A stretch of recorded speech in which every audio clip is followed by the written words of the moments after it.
often do. Yeah. Wait, she goes. I was Yeah. catching Mike up with some of the comments that have shared already in the world about the Light and Magic docu-series on Disney Plus. Okay, so I have. Okay. This has been sitting on my chest all day. I didn't watch it yet, but I don't care. You know, I'm not worried about you spoiling it for me. So just Oh, There, there's no way we can spoil it for you. It's okay. impossible. Okay. all I have to say is the fact that because I read that whole article and I've seen the first two episodes. It has been fantastically put together. Well, I don't know. The whole thing is just I think it's very well put together and very insightful. I don't understand some of the criticisms. It's like, oh, there's too much Star Wars. Well, the company was built because of Star Wars. Wow, who'd have thunk this thing that was built for this other thing is too focused on the thing it was designed for? I Imagine do that. I do wonder if you know, like a lot of people will say, "Hey, girl." A lot of people, like a lot of Star Wars fans, will say, "Well, yeah, that's based on Star Wars, and that's connected to Star Wars," and we've been doing it for years. The people that are new or like on the borders of Star Wars fans, I think they don't realize how much Lucasfilm and all of its companies have affected the modern everything. You know, like I don't want to get into a Marvel DC discussion, but Industrial Light and Magic special effects compared to a DC special effects, I'm sorry, there's no real comparison. I mean, you know, Yeah. Well, there's Mhm. a comparison, but it's not a favorable one, right? really. It's not really. It doesn't really fit our narrative. To you know, Yeah. I think most DC special effects end with, "We'll just darken it up; they won't notice." Except for in the Joss Whedon Justice League, it's brighten everything up and make it look worse. Oh yeah, yeah. Well, that's but no. I went on. I went. So this have you have not been a member of 501st since, or you last week you were a member. Mm-hmm. Yeah. Okay. So you so and because I was thinking, I heard you guys talking about the costuming groups. I was listening to your episodes on the best car bucket, um and and then an article about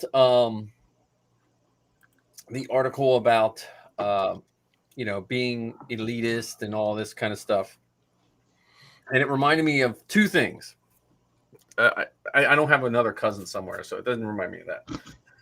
But no, it reminded me of um, especially when people get perceived for costume stuff, So, and I agreed. I think one of you were saying, like if someone doesn't ask your opinion on your costume, then you don't really shouldn't give it and all that kind of stuff. And well, it reminded me of Steel City. There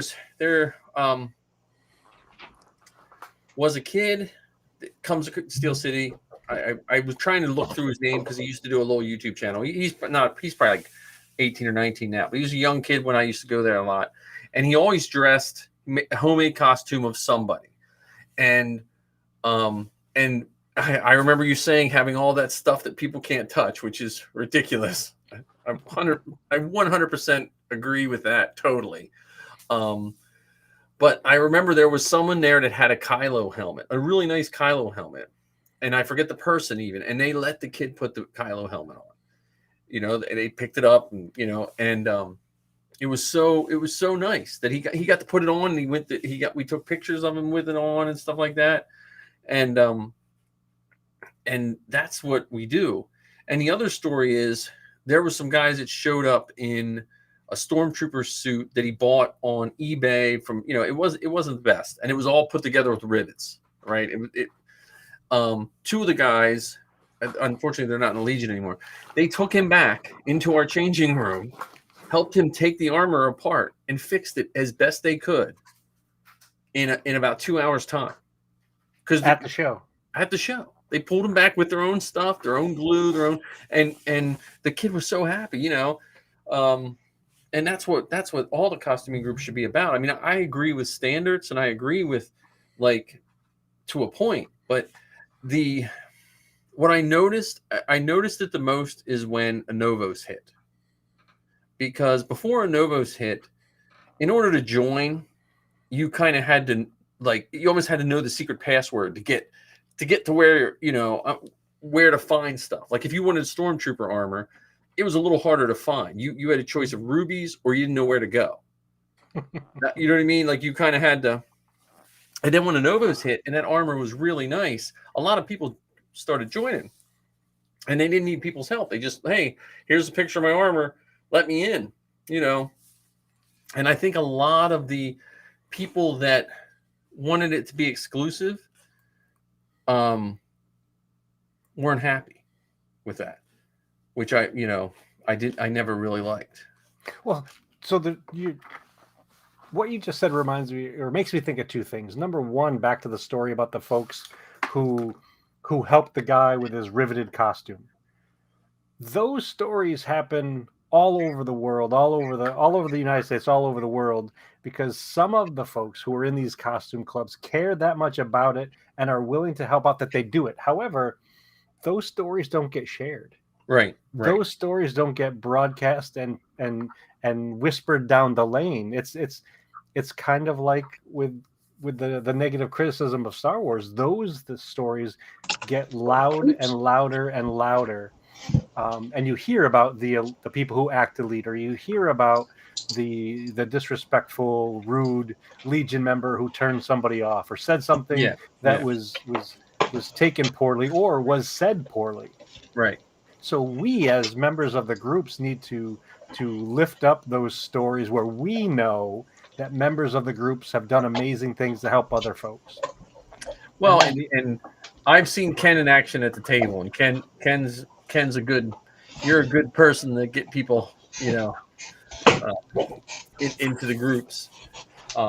Unfortunately, a lot of the time, table duty winds up falling on the people who aren't the best to work with people.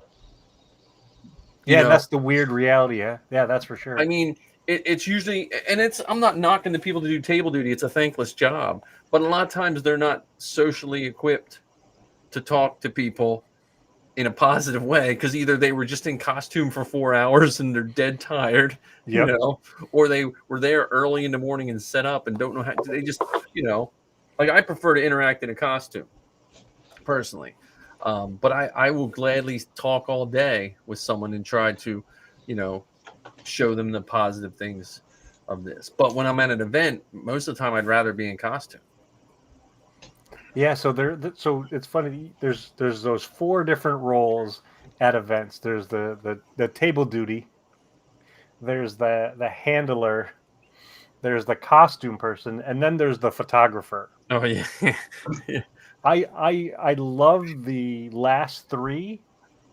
I have yet to serve as the table duty dude or table dudette. Like, I have yet to do that part of it, because especially at these events, I'm so amped up. I'm so excited. I can't be seated behind this little table that separates me from the world. I need to be shoulder to shoulder, hand to hand. Let's get in there somehow and make today special for you. Well, and that's why I like the Mando's display, especially like the Pennsylvania one, in which I know they rarely have a table, or they'll have a table off to the side. Like, that's what I like about their display, because there is not that barrier. Like, you can walk in and you can touch everything. You can get put in jail. You can pick up blasters. You can go in the tent and look at all the little gizmos and stuff. And I think that makes a difference. Yeah, we want to bring people into it. We want, whether it's long enough to get a 3-second photograph in it, or to ask the questions of how in the wild world of sports did you make this? Yep. And that leads to that. Well, here's our card, and here's some information about the next time we're going to get together to build these things. And hey Mike, come over here and tell them about your resin cast helmet, or John, show us your lightsaber that you have that special shroud on that makes it look like it's sparkly glowy. Yeah, we need to lift those folks up into places of attention. And I know that John had recently reached out to the Odd Viking in an effort to get him to be on our show, and I think we need more voices like that Mm-hmm. who celebrate this stuff, who have this true desire to help people and encourage people and to include people, and do what we can to minimize the chatter around the folks that give all of these groups a bad name, or as the Odd Viking said, the bad apples that spoil the Right. barrel.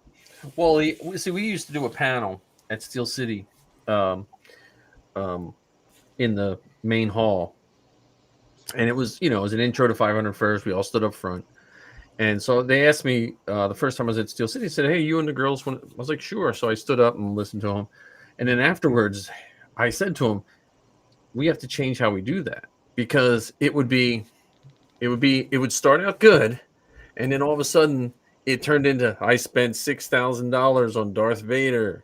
It's going to cost you $6,000." And it just started throwing this money out, which I don't care how much you spend on our costumes. First off, we try not to think about that. But secondly, like when you start throwing these big numbers out of context, and most of the time people inflate the numbers. I'm sorry, like it's they then it becomes exclusionary. Because if me and Missy were sitting in a panel before I was in, and someone started talking about a $6,000 Darth Vader costume, it would have probably turned me off. But she would have been like, "What the hell?" Yeah, we're out. Yeah. You lost me at 6,000.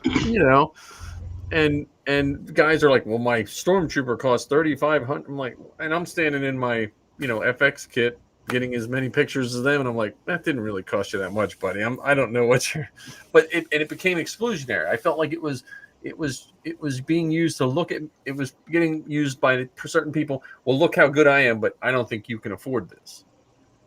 And so I said, "Hey, we should really take the money part out of it, because a hobby is never a financially good investment. I don't care what your hobby is.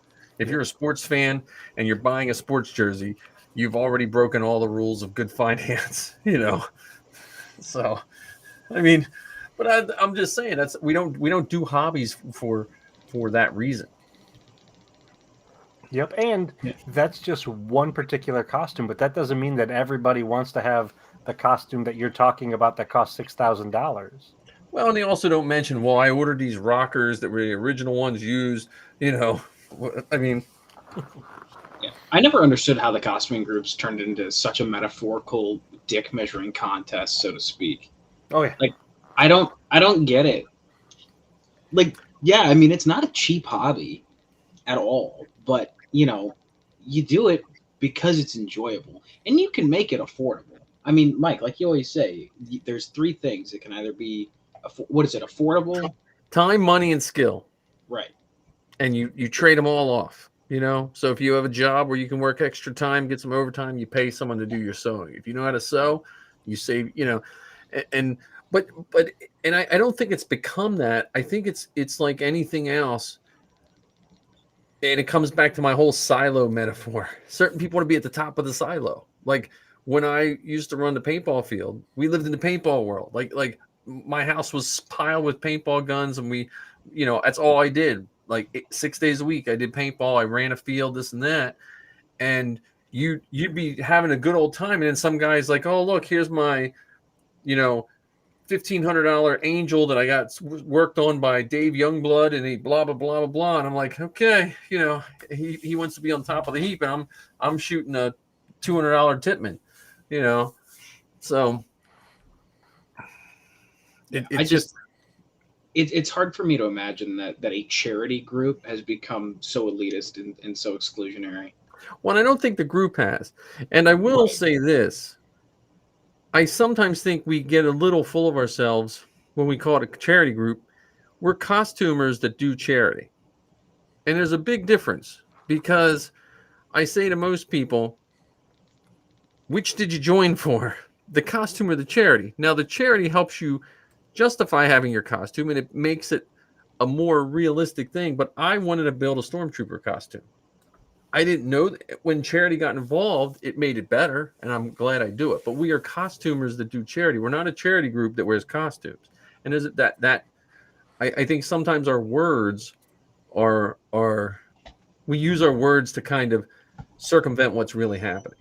Oh yeah, and with that idea of the elitism or the look at me kind of attitude with it, it just adds more to it. Like, oh, last weekend I was at an event that helped raise $700 for, the three-legged turtles of America Right. It society. was at that one. No. Yeah. Well, I'll never talk money we raise because I wrote a whole piece when I was running for office that I don't think you measure true charity by money.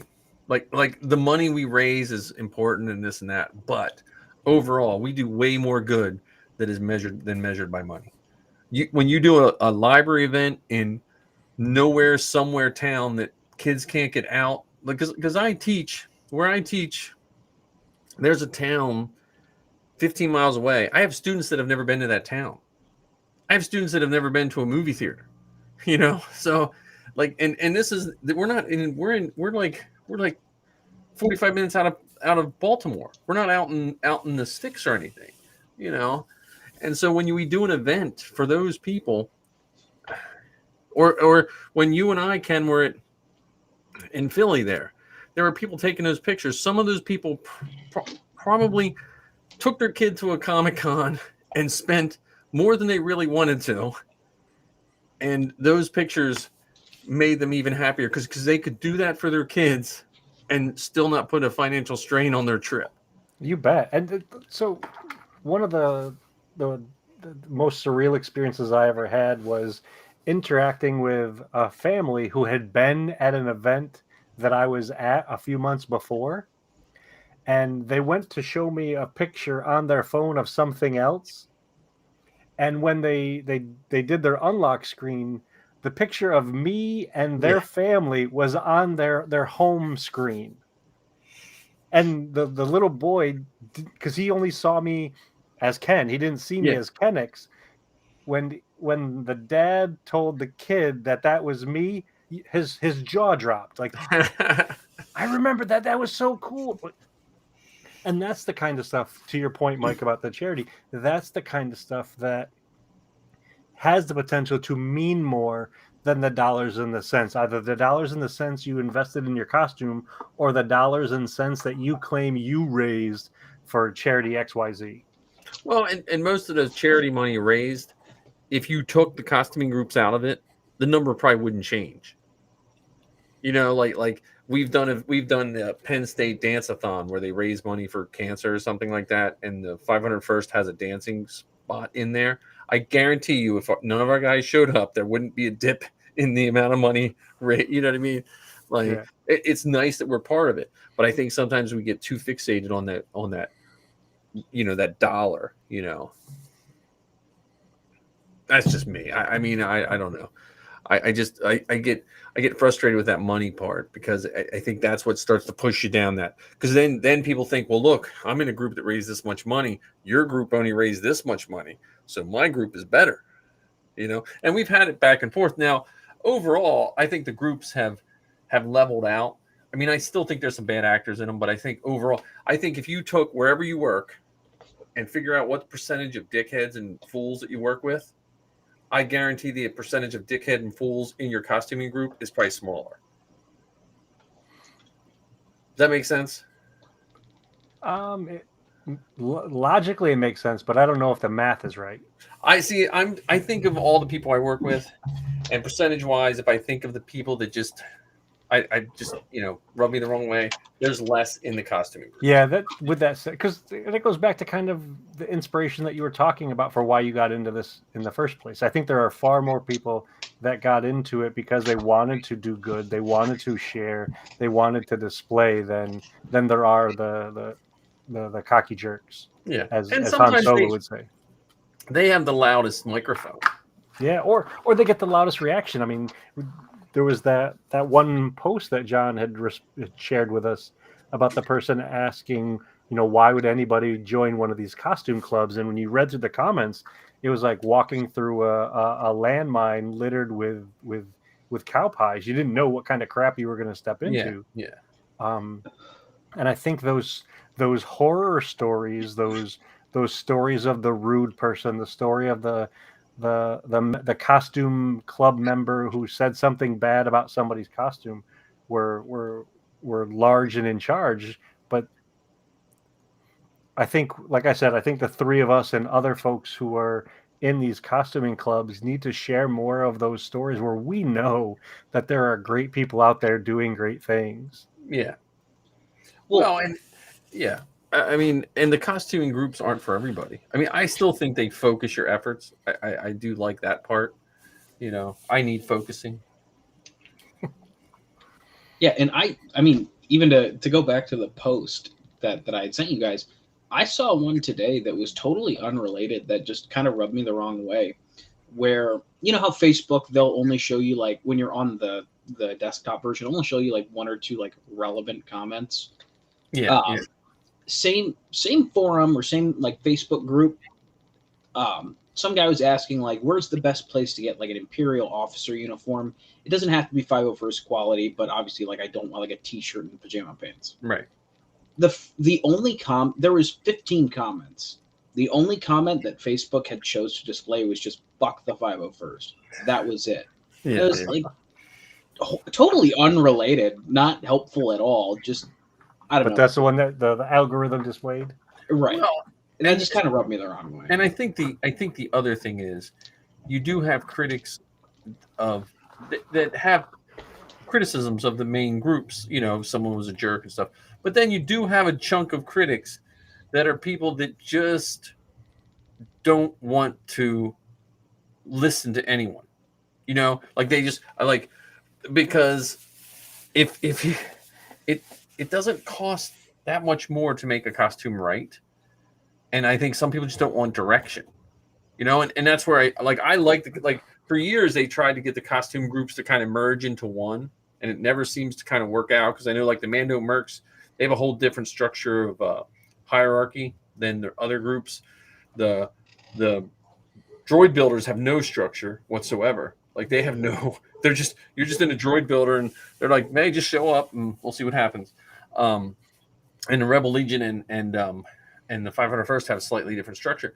But what I like about the difference of the groups is the 501st members, they are picky about their costumes. Now, you don't have to be a jerk about it. You can, but they're it's the equivalent of, like, if you go to a street rod show, there's the guys who have the all original Camaro it has the right engine, and then you have the other guy who, well, it's a Chevy 350 I got out of my mom's station wagon, and I threw it in this old, it still looks good, sounds good, but because we had a group here that in Pennsylvania that was like anti 501st, and it was almost all members that were not into 501st for whatever reason. But it was basically a group built on anger towards the 501st. I don't know how far a group can go when that's your mission statement. We're all disgruntled 501st members. Well, in that case, are they members, or are they wannabe members? Well, some were members, and we've had issues in just the size of the group. You've had issues where people get kicked out for relative some stupid stuff, and some stuff relatively, like not legit. Yeah, like just misconduct that they just don't want people in that group. And some people are just like, well, they don't tell the whole story. So I think that's sometimes why the 501st and the Rebel Legion and Mando Mercs get a little bit of heat, because you have so many people that are treated poorly by a few, but you also have people that are kicked out or whatever for whatever reason. Now, I go back to your comparison to work. I mean, there are people who get fired from jobs because of their behavior. Yeah. They might know how to do the job. They might be the best person to do that job. Yep. And they've done something inappropriate. They've stolen. Right. They've sexually harassed somebody. They've, lied, broke a law, whatever, and they got fired from the job. And the same is true with these costuming clubs. They may have behaved in a way that was so inappropriate that, yeah, your costume, perfect. You as a person, you got to go because your behavior doesn't match.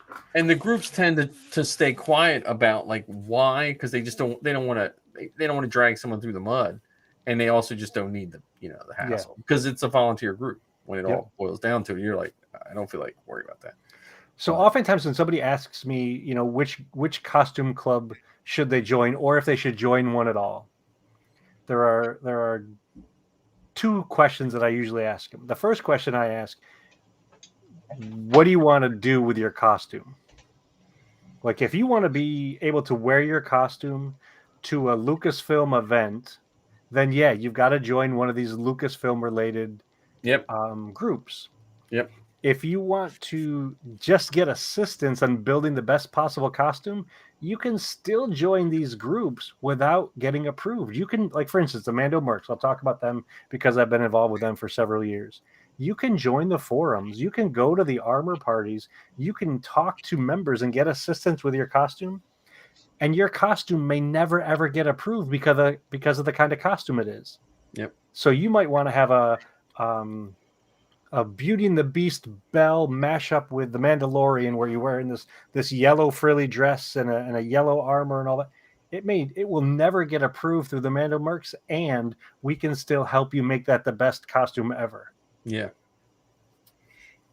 And you can still be an unofficial member of the Mercs. You just can't wear that costume to a Lucasfilm event. Well, and that's why I wonder if sometimes the approval process needs to be slightly more friendly.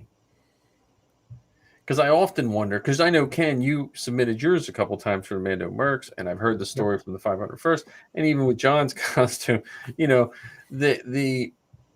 that's for some people, that's their, like, it's exciting to maybe get in, and maybe they need to work on, first off, speed, and I don't want to say lower the standards, but have an entry level standard that helps people, because once you're in, you're going to improve things and make things better. Well, actually, it's funny that you say that, because the Mercs does have that right now. Yeah. So you have just your generic general approval of a costume. And then you have other tiers in which you can be approved based on the kind of costume that you have. We call them brigades. Mm-hmm. So you could just get in as a generic Mandalorian. And then after you're approved, depending on the kind of costume that you've built or the kind of accessories that you carry or the weapons that you carry, you could be in the medic brigade, or you could be in the heavy armor brigade, or a splicer brigade, which is where you have equipment on you that allows you to hack into computers and take over droids and stuff. So there are varying levels of approval. A lot of folks don't know about the brigade status. They just know about that approval or not approved, or approved or not approved. That's what the 501st has, but I think they need to. I think there needs to be a level of training, maybe is the best word. And maybe it's just because I'm a teacher, but you don't. Not everything has to be like mean, like or not that we're all little babies, but you're putting yourself out there. Like, there's people that have either spent a lot of time, money, or both on a costume. And I don't know. I think communication. We live in a world where we can have instant communication, and it seems like that's the one thing it seems like they drag off. Like, to me, if you submit a costume, I know it's volunteer and this and that, but if you submit a costume, they should get back to you as quickly as they possibly can. To me, well, at the very least, to get back and say, hey, we've received your application. We're going to take this much time to review it. Yeah. Somebody will get. Yeah, somebody will get back to you within this window or whatever. And I think you get an email like every other day, like, we're still looking at, I don't know. John has more experience with being new to it, Yeah, I mean, I didn't hear anything. So I submitted my costume on a Monday. I didn't hear anything past the initial, like, hey, got your application, we're looking at it, we'll get back to you. Past Did that, they tell you when they'd get back to you? Was that in the... It was the phrasing used was generally 1 to 3 weeks, but could be longer. Okay, so at least there was that. Yeah, right. That's good. That's not bad. One thing I find interesting, back to what you're saying, like, about this idea of helping people communicate. You can be the best sewer. You can be the best shaper, you can be the best 3D printer and painter. That does not mean that you are great at communicating. That does not Correct. mean that you're great at the people skills. And so Yep. I think if folks choose to be in these positions, whether it's on the approval team or leadership team, there needs to be, as silly as this sounds, I understand that we're talking about volunteers. Right. There should be a conversation with those people who choose to step into these roles. Hey, we're going to help you in terms of dealing with people, because you're not, even though you're looking at costumes, ultimately you're going to have to communicate with people to either let them know what's great about their costume and that they are approved, or most likely you're going to need to be able to communicate with people, letting them know what isn't up to standards and how they can fix it. Right. Because simply saying something like your weathering needs to be consistent is not clear enough Oh, I to know. help anybody. I always love those. I always love those when I see those weathering not consistent. I was like, ah. Anyway, John. So you heard, but then how long did till you heard back? Actually, I will give you timestamps here. I Oh, think okay. I think I still have everything saved. Yeah. Okay. All right. So I submitted everything Sunday at 10 o'clock. So essentially Monday. Yeah. I got the initial like, hey, got everything at Tuesday at 7 a.m. Then that was June 28th. Yeah. So June 28th was the hey, got everything, and then a little aside asking about the costume itself took place between July 6th and July 7th. Then I got approved on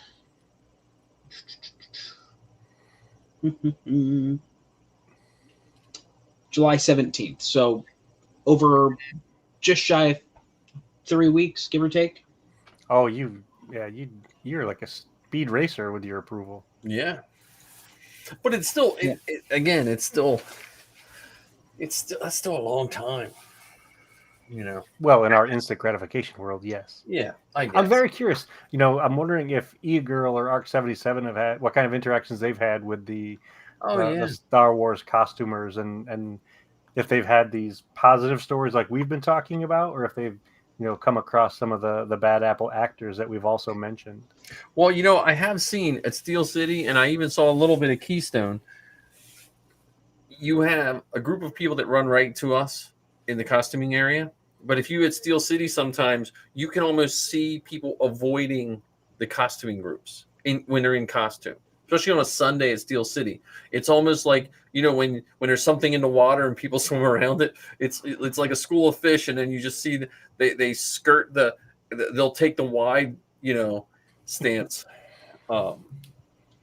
because like when John and I were there, we didn't give a shit who was in what. Like I said, we picked up a Boba Fett. That's still my favorite story. I turn around, we're taking pictures, and I was like, oh shit, there's a Boba Fett with us. He just came along for the ride. Yeah, nothing was said. We didn't ask. Nobody was like, hey, do you want to come along with us? It was just, all right, cool. We got a Boba Fett behind us. Yeah, because I think it started with like 000 and the Mandalorian. Then we picked up Marty. Mm-hmm. And then again, we got a picture with that Boba Fett, and then like later, I'm like, wait, he's with us. It was so cool. It was like 20 minutes later. We're still taking pictures, and I just look over because I think the lineup was me, 000, Chewbacca, and then Boba Fett. Yeah, and I just look over past Marty, and I'm like, oh, that Boba Fett's still with us. And see, I think that's one of the differentiators between folks who build a costume to show it and be involved and active with people, and folks who build a costume because they want to be in one of these groups. Sometimes they get into one of these groups and they go to the booth because they expect people are going to go to them. Oh, you're here. You're coming to this convention. You're coming to this event because you want to see me. Yeah. Out of all of the stuff here, I know you're going to come and see me in this costume, whether it's a plain TK, a screen accurate Boba Fett, or Rando Mando. But for folks who just build the costume because they want to go to the convention in costume, they'll walk around freely. They don't worry about being stationed somewhere. They're comfortable stopping in an aisle and getting a picture with, Batman and Deadpool and Rick Grimes all at one. Whereas if you're at one of these tables, oh no, you gotta scoot over there because we're doing costume club pictures, and we don't have time for you right now. Give us a minute. Well, we were at the Oaks. I don't know if you've ever been to the Oaks Convention Center. Yeah, that's where the Brick Fest is, and things like that. One of the first years, I think it was either Brick Fest or one of the robotics cons or something like that. The 501st was back in the corner, and Marty and I were both in TKs, and we weren't getting many people because it was spread out. So I hate just standing there. So we were walking the floor. Well, Marty brought his hoverboard, so he's riding on his hoverboard in his TK. And we were like Pied Pipers bringing people into the back to the table, Yeah, that's why. Go ahead. That's why they had Droid Hunt. So when I was at Steel City's too crowded to do Droid Hunt now, but I brought Droid Hunt to Steel City because we had too many people crowding around the table. And I don't know if you ever were involved in a Droid Hunt. The Droid Hunt is really cool when it's done right. Like Friday, people pick up. Have you ever seen a Droid Hunt done? I haven't seen it done, but I've heard of it. So I made a video. I made a video of me giving the directions, and we had it playing on a TV with I think it was a VCR. To be honest with you, I think that's how old it was.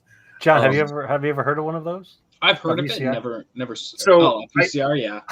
I think that sounds familiar.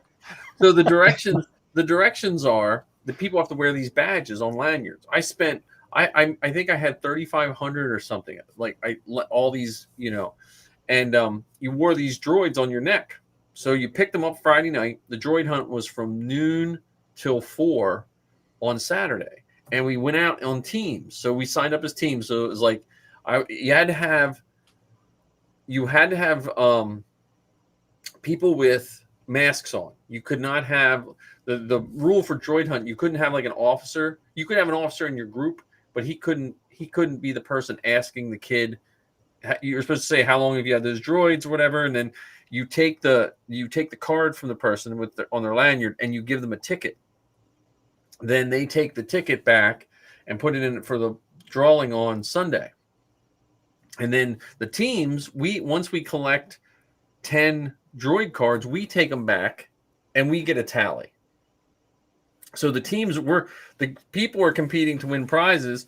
The people trooping are competing against the other troopers, but you have to come back every 10. And then you also give the Rebel Legion. I printed up some Rebel Legion Jedi Mind Trick cards. And the Jedi Mind Trick, if I ask a kid, hey, how long have you had these droids? If he pulls out the Jedi Mind Trick card, I have to take the Jedi Mind Trick card and go back to the table before I hunt for any more droids. Oh, that's pretty cool. And so you do this for, 4 hours. And then that year, Bantam Doubleday or someone donated like 75 or 80 hardback books. We were giving books away at Steel City for almost 2 hours. Like pretty much everyone that participated and showed up won a book, See, and that's the kind of thing that I think would be fantastic for getting all 3 or 4, or however many there are, costuming clubs to work together. So each team should have one person from the Rebel Legion, one person from the 501st, one person from the Mando Mercs, one person from the Saber Guild, whatever. Yep. Well, that's what from the perspective of the troopers are trying to win, but we're trying to work together to go find these droids. Yeah, well, that's the Rebel Legion did. They were the ones handing out the mind trick cards. So they were, and the Rebel Legion would try to like hide people. Like if you're walking in your TK and there was someone wearing a lanyard around your neck, the Rebel Legion guy would step in front.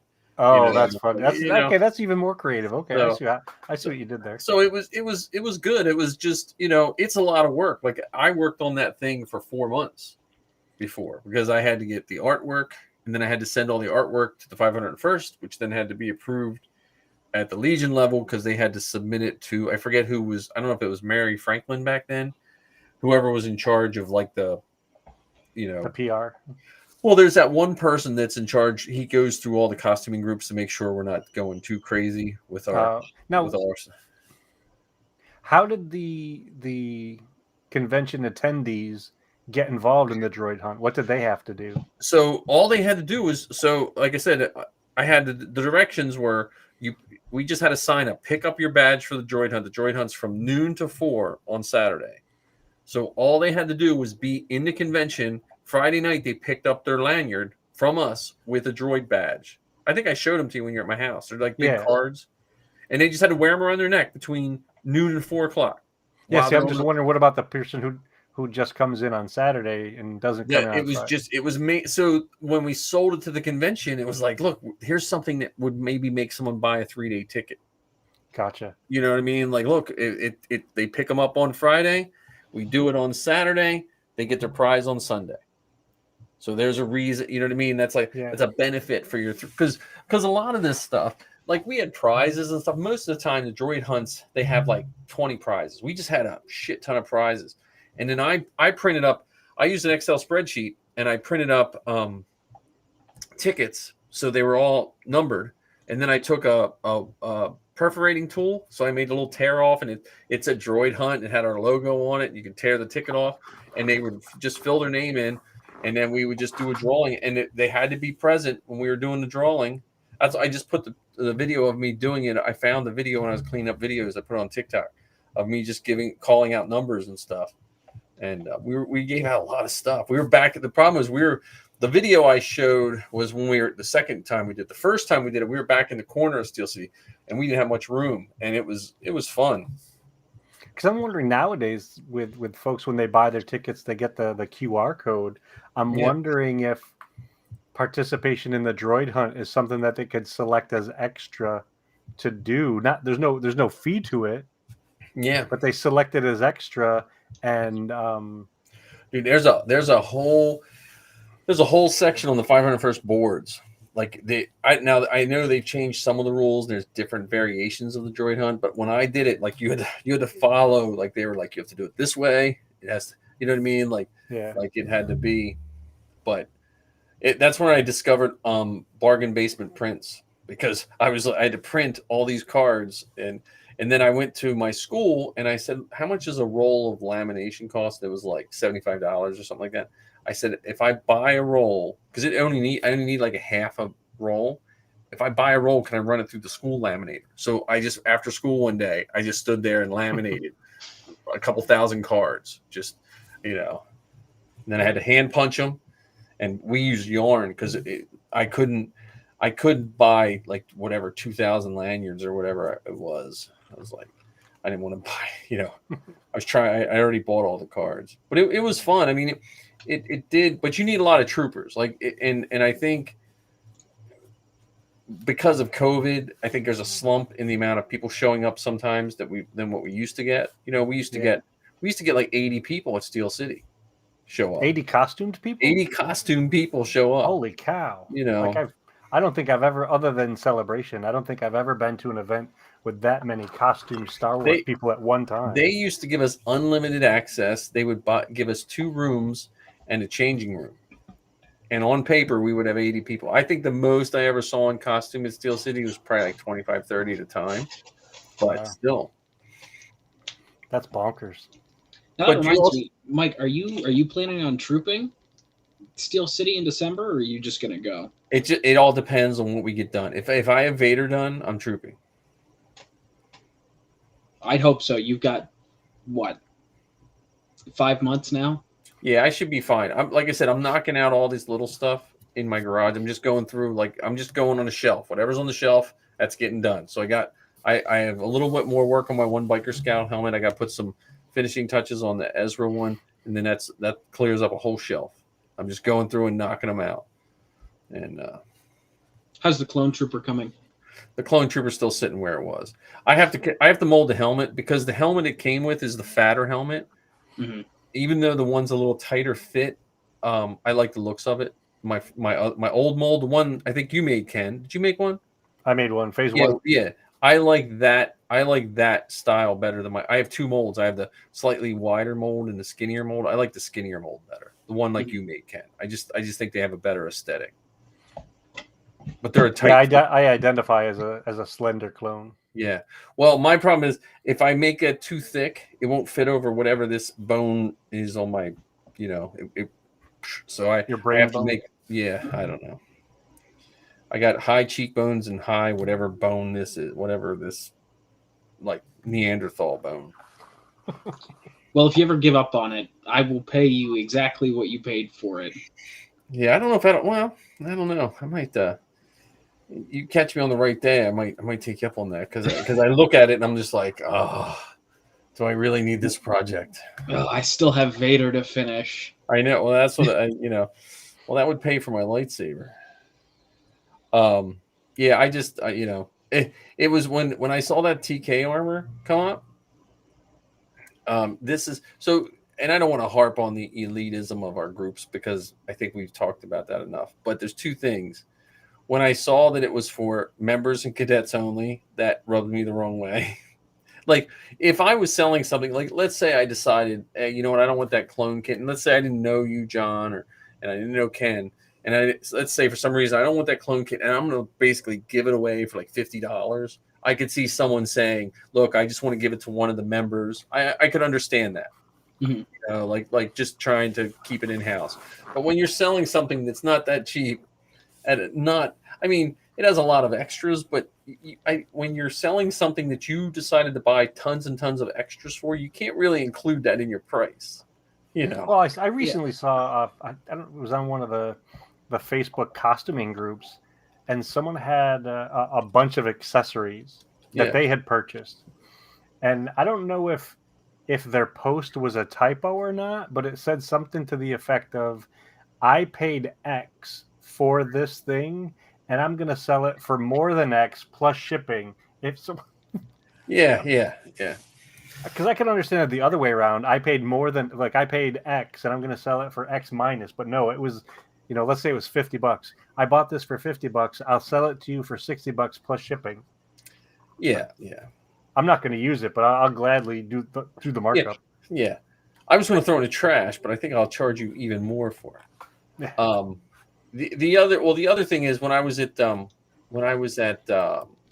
Celebration, we were talking about squires or handlers, and the one guy, and I never thought about this, and normally I think about the words we say, but the one guy was like, well, we don't call them squires because it makes it sound like the guys in costume are royalty, so we call them handlers. And I thought about that, and I was like, you know what? That's probably not a bad idea, because that could I could see that being Well, even the phrase handler sounds a little off-putting as well. Well, that's true too. But this is the person that got the handle. But being a handler can be off-putting. Like I said, I've seen Missy reach in under costumes in any other setting would have probably not been a good thing, Well, even I mean, in my Kennex kit, I've had to turn to somebody and say these words out loud in public. "Excuse me, do you mind helping me with my cod piece?" Or my boba thong. Like, I've said those words to another person, and they knew exactly what I was talking about, and they just reached in and did what was necessary. Yeah, that's kind of why, that's half the reason I haven't trooped yet, is because I want to make sure I've got my own handler. Because I've got terrible social anxiety, and you're asking someone hey, can you help me grab this piece off of my excessively sweaty body? Well, I will tell you this, John. Once you troop, you will be surprised. I don't know if I can explain it as much.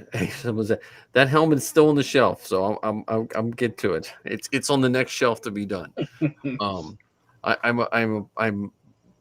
The heat is killing me, honestly. I went to work I went to mow. I had to get up at 7 a.m. to mow today because it was just so hot.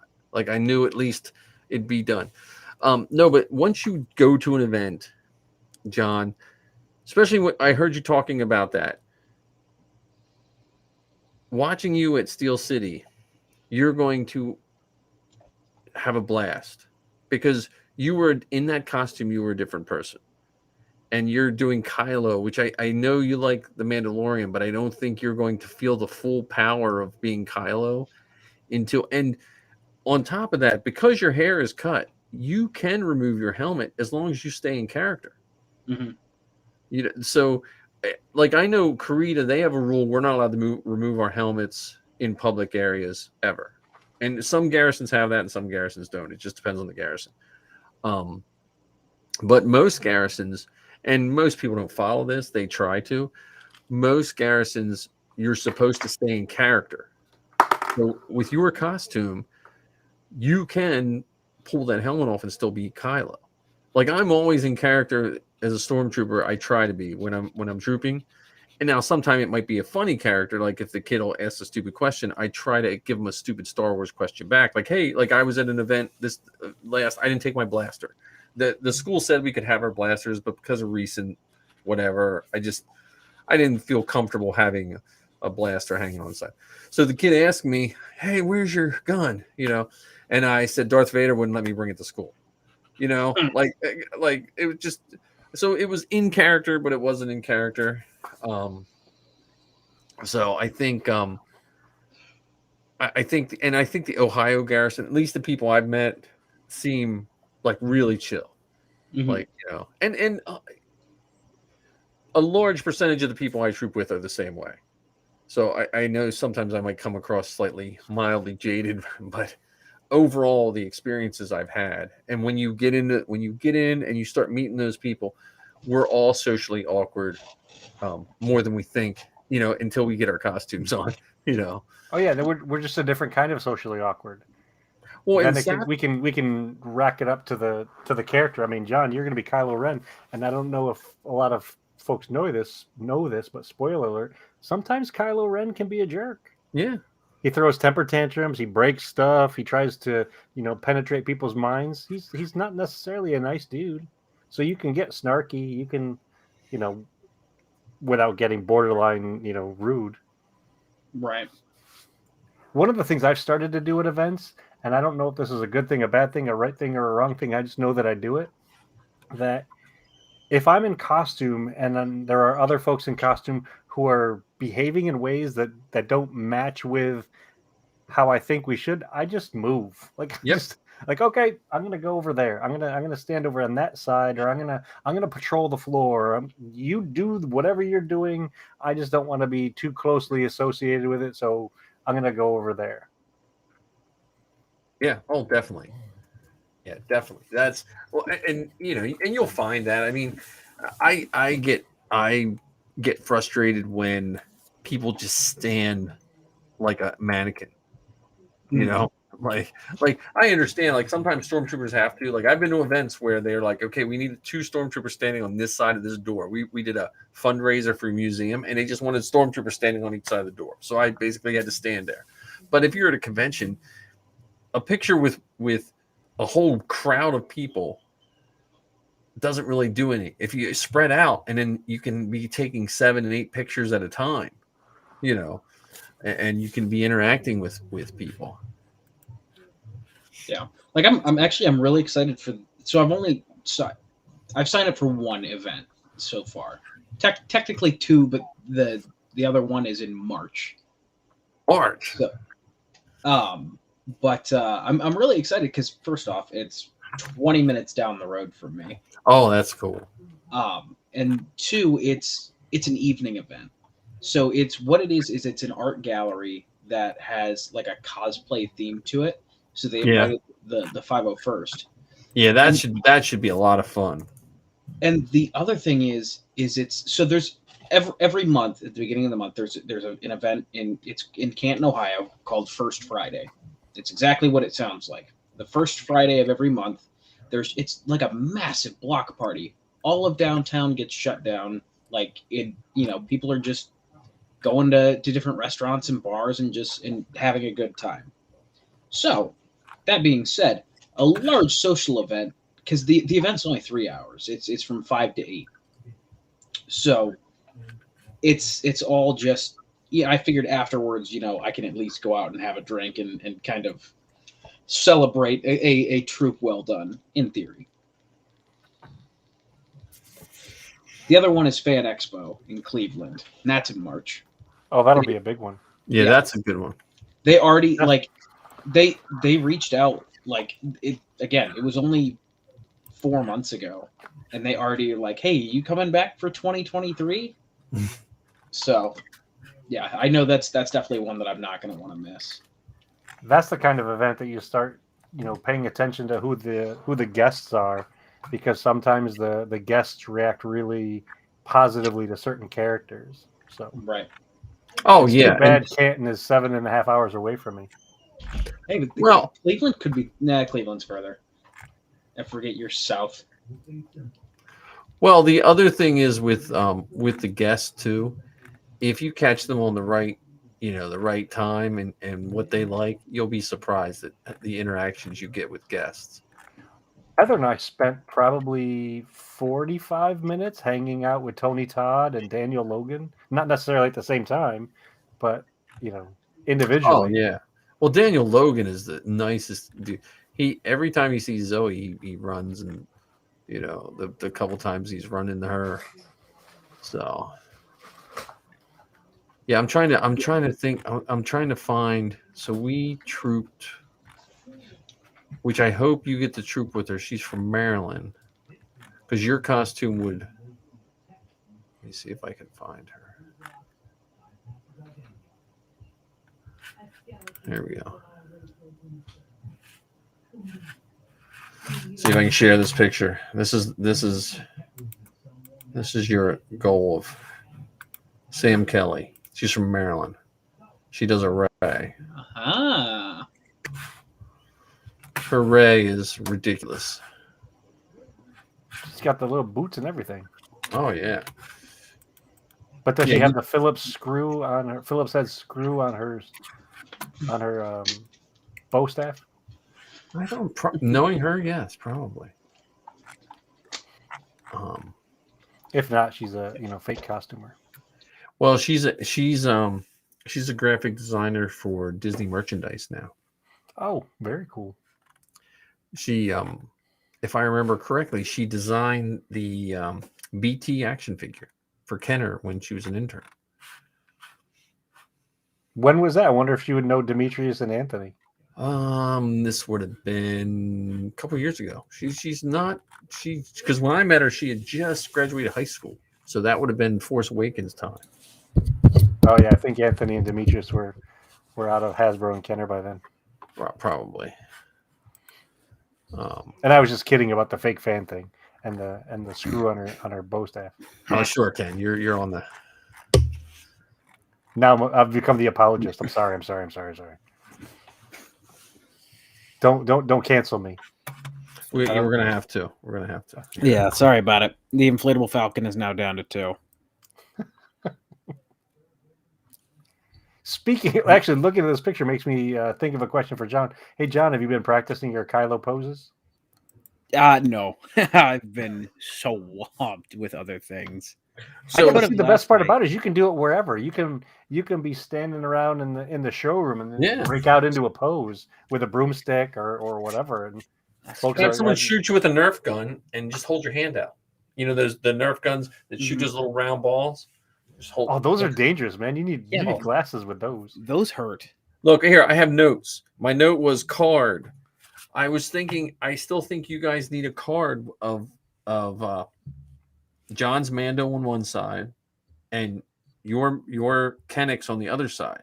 But alongside it, you need like all the identifiers with little arrows. Like you could put a little heart, like love of charity or something like that. You know what I mean? On each one, but you could have all the different ones.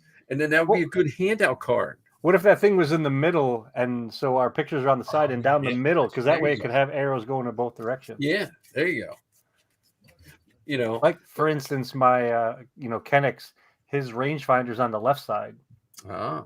Den doesn't have a rangefinder. And depending on what scene you watch, I'm gonna have a rangefinder on each side. There are some Mandos that have that actually. I've seen those. Yep. Depending on which scene of Boba Fett you watch, it's the rangefinder switches. Well, the other thing about that is after dealing with rangefinders with Sabine, I hate rangefinders on helmets. Like it's just mainly just the actual hauling of the helmet. You know, like the new ones they come off, but her first two it's fixed. It's a fixed rangefinder. So like and from being in the bag, the one is bent in a little bit. So I had to slowly just warm it up and bend it back out. Um, so yeah, I'm not a rangefinder person. Yeah, my Rex helmet made me hate rangefinders because it snapped off after like 2 weeks, and I'm like, you know what? It's a Rebels helmet now. Well, I found a 3D file of a rangefinder that when I did Keeley, and it had a hole in it, so I put a flat, rounded head so you couldn't see it through it with a wing nut.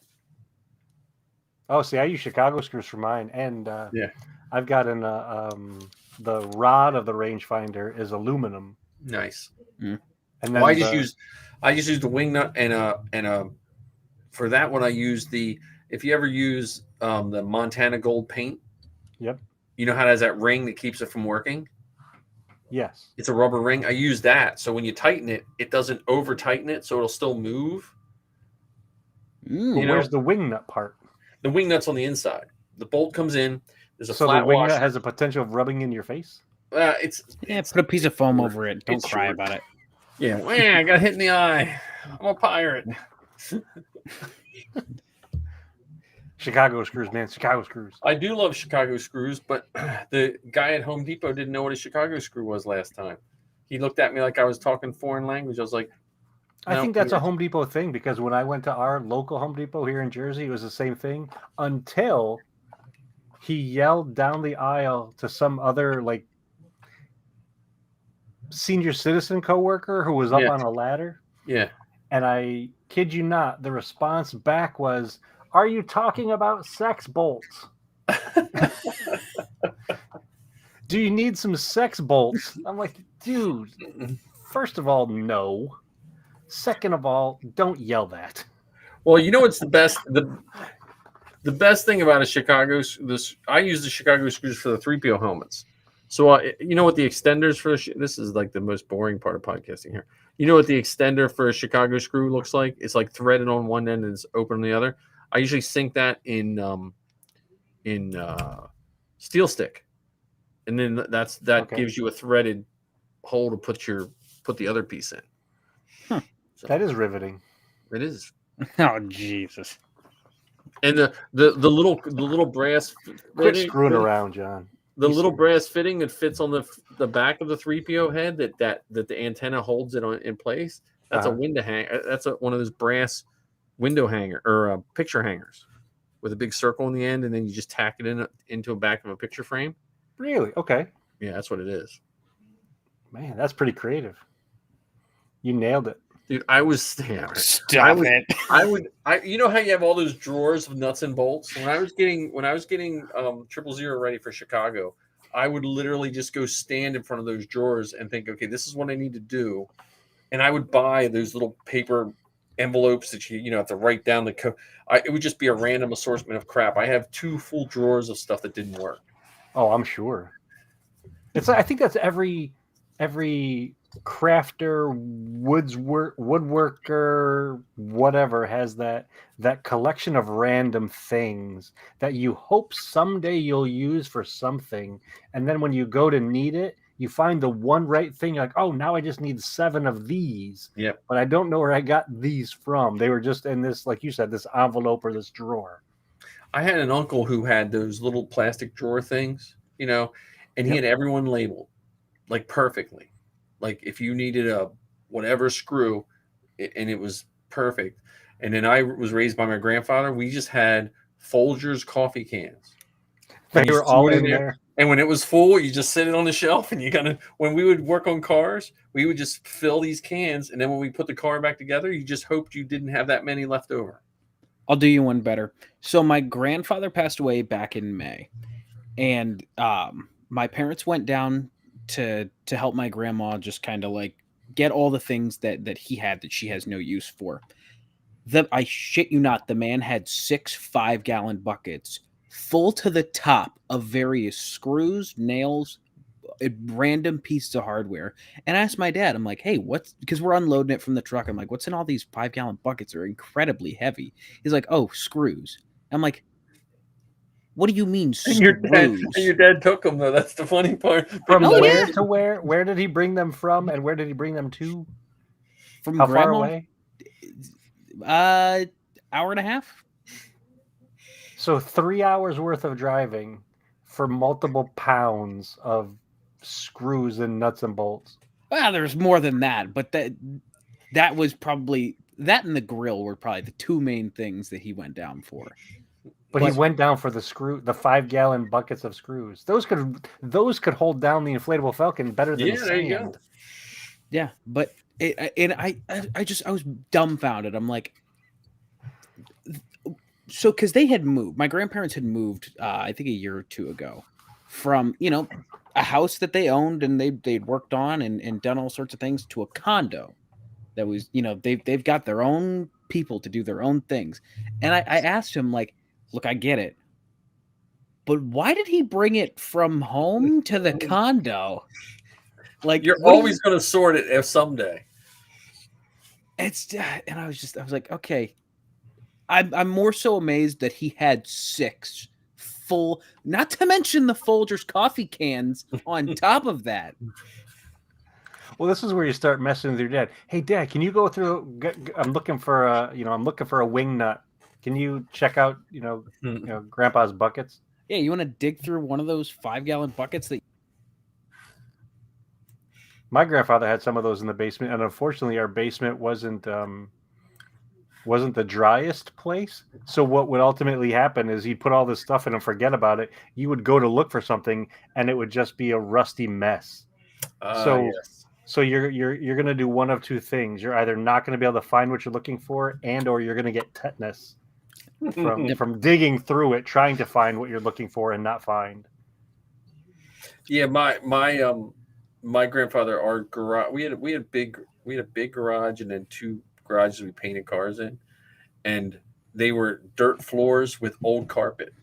When I actually redid the garages, there was about 6 inches of carpet over the years that had just been laid down and was matted down, because I had to take a backhoe to it to pull the carpet out. So fun times, but that's how we learned to build stuff. Yeah, by matting down. Well, I'm not gonna lie on the ground. What are you, crazy? Oh man, give me an old carpet remnant any day.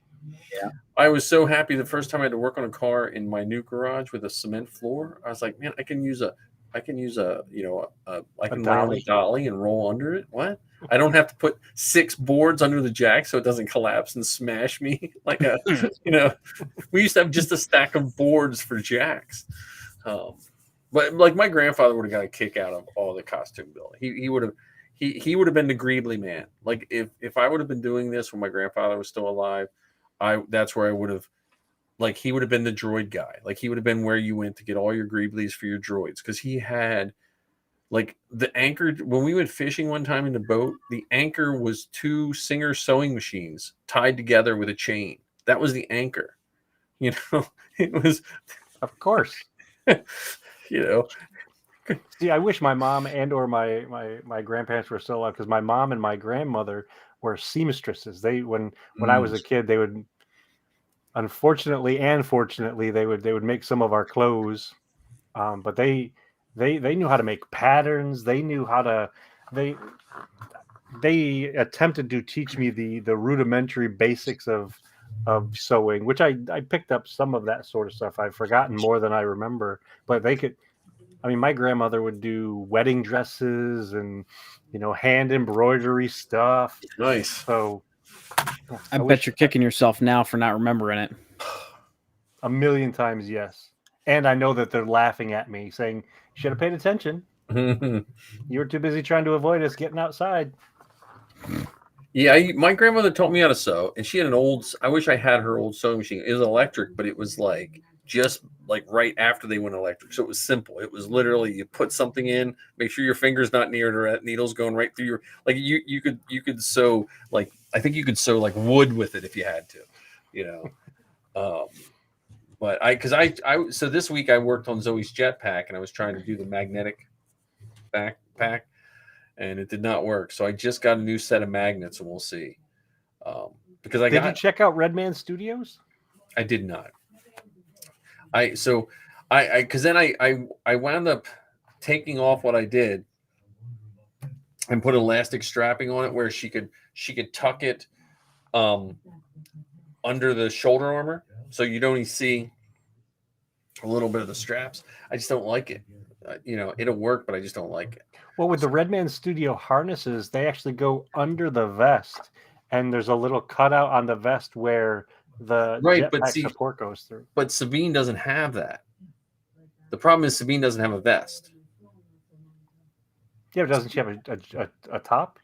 She just has but with the thing with Sabine is if I do that, I'd have to make a second top to go. Does she have a back plate? Nope. It just literally sticks in the middle of her back. Love Star Wars. Huh? Yeah, I know. Huh. I'm glad that E-Girl's grandmom still makes stuff. Yeah, that's cool. Still makes clothes. I mean, it says, did you guys hear rumors of Force Ghost Anakin dying? I have not heard those rumors. Mm-hmm. I wouldn't believe, honestly, like, I don't know. There was all these people were trying to, what was that? They were going to reshoot the prequels or the sequels is what I saw today on one of the feeds. One of the clickbaits was they were going to reshoot the sequels.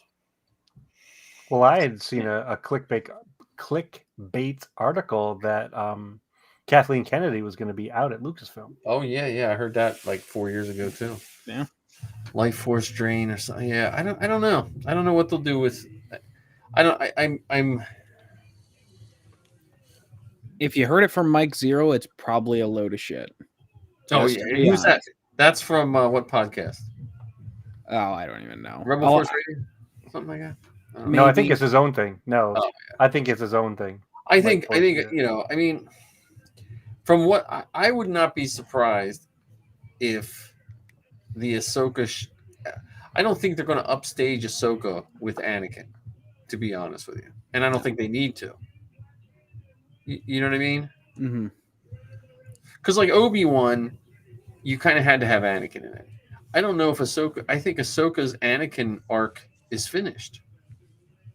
Right? Yeah, it definitely could be. It doesn't have to be, but it could be. No, but I mean, if you keep having Anakin show up for every Jedi that he had some kind of interaction, like when do you get away from that? Like, well, it depends on if it's showing up in the present, or the past, or the future, because they could do stuff where they do. I mean, one of the things I find interesting about the live action shows that have come out recently has been the use of flashbacks.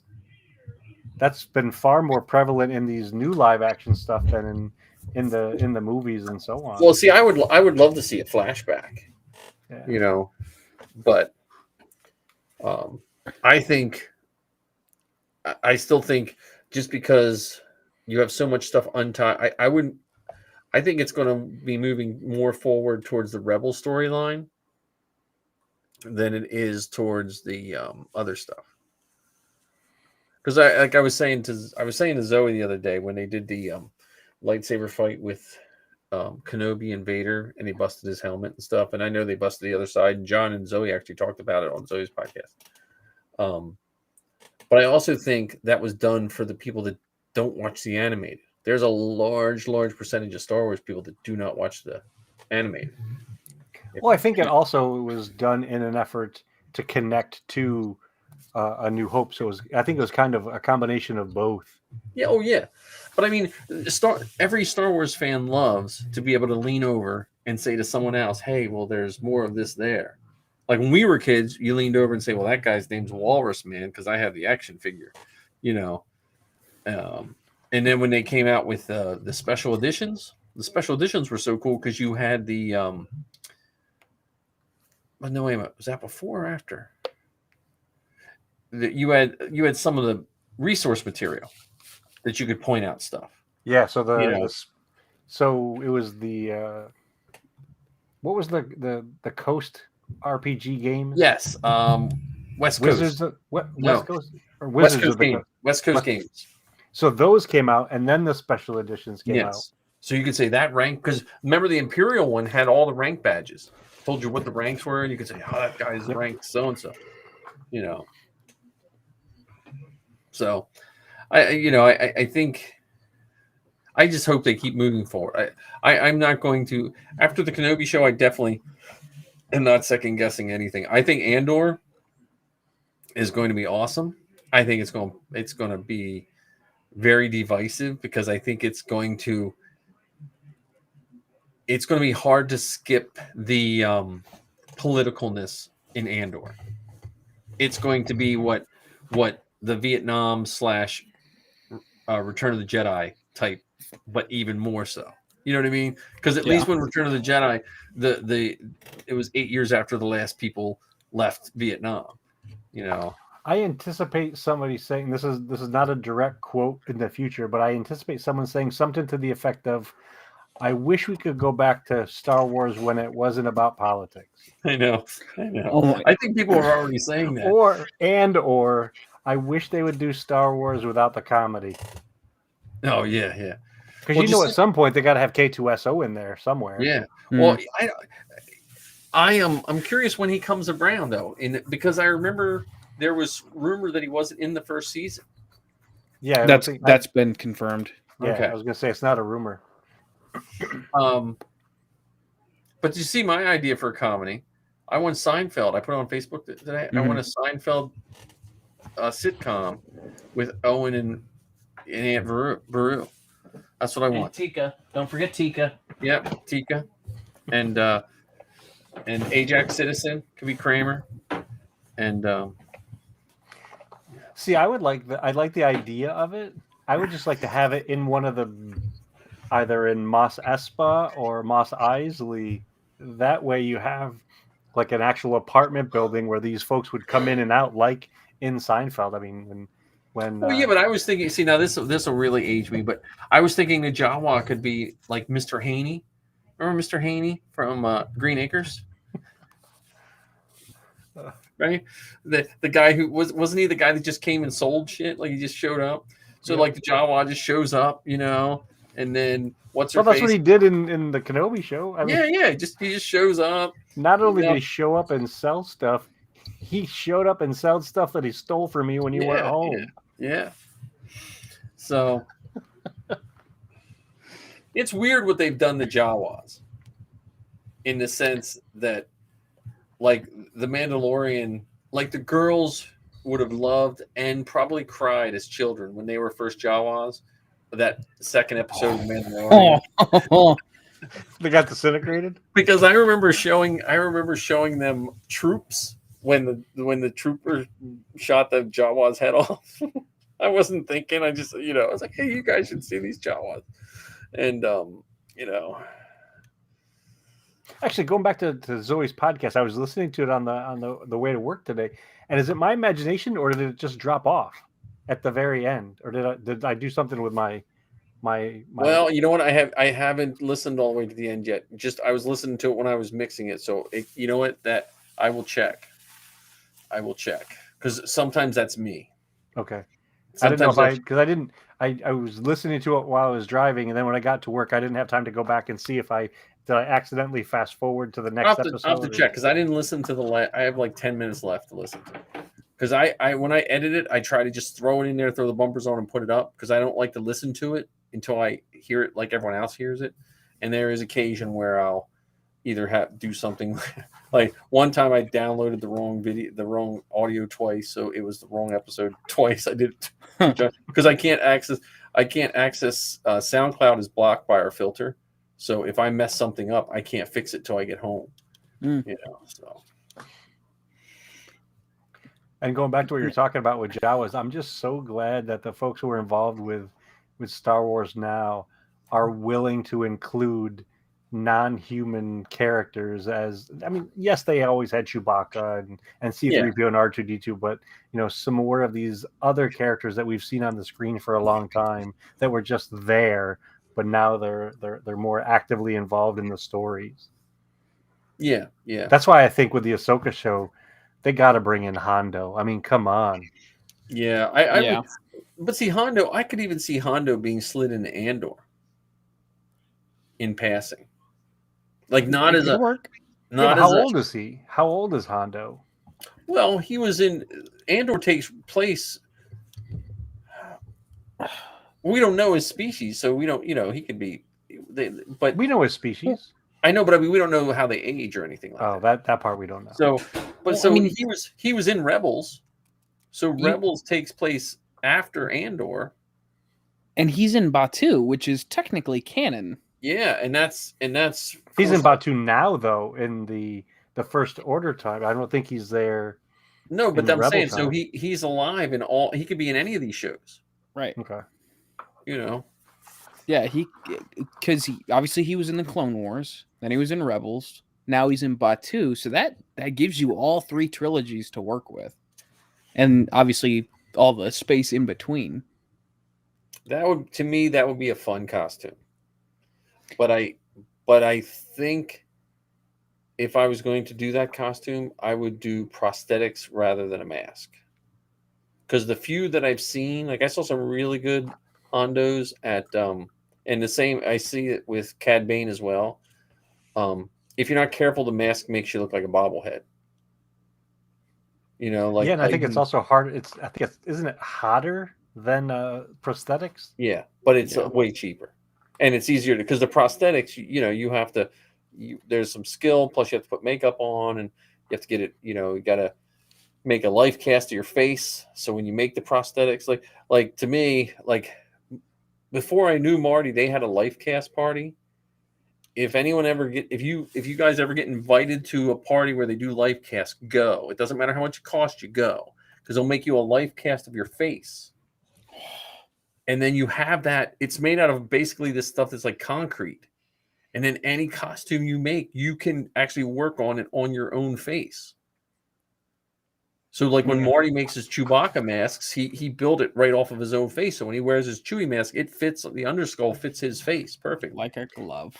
Yeah, see, I want that for costuming purposes and just creepy purposes. I would move Yeah. that around the house. Well, if you go, Marty's house, he has like his it's hanging up. But him and I don't know if you met Scooter before. He does Zuckus. But that was before I knew Marty. They did a life cast part because I looked. I was going to buy the stuff, but I was just like, I don't need one more thing to do. I don't need one more thing to take up a day in my. Is that his given name? Who, Scooter? Yeah. Andrew Parmet. Okay. Because I think I would remember a Scooter. I mean, No. anyone who's named after someone from the Muppets, that would definitely. Yeah, no. Or wasn't there a Scooter in the Dukes of Hazzard? No, I think it was Cooter, Cooter. which I don't think is I don't think that word aged That's well. not. Yeah, that different didn't age meanings. well. Yeah. Some nicknames don't age well. Yeah, these are my 2 cousins, Scooter and Cooter. Stay away from Cooter; he'll get you in trouble.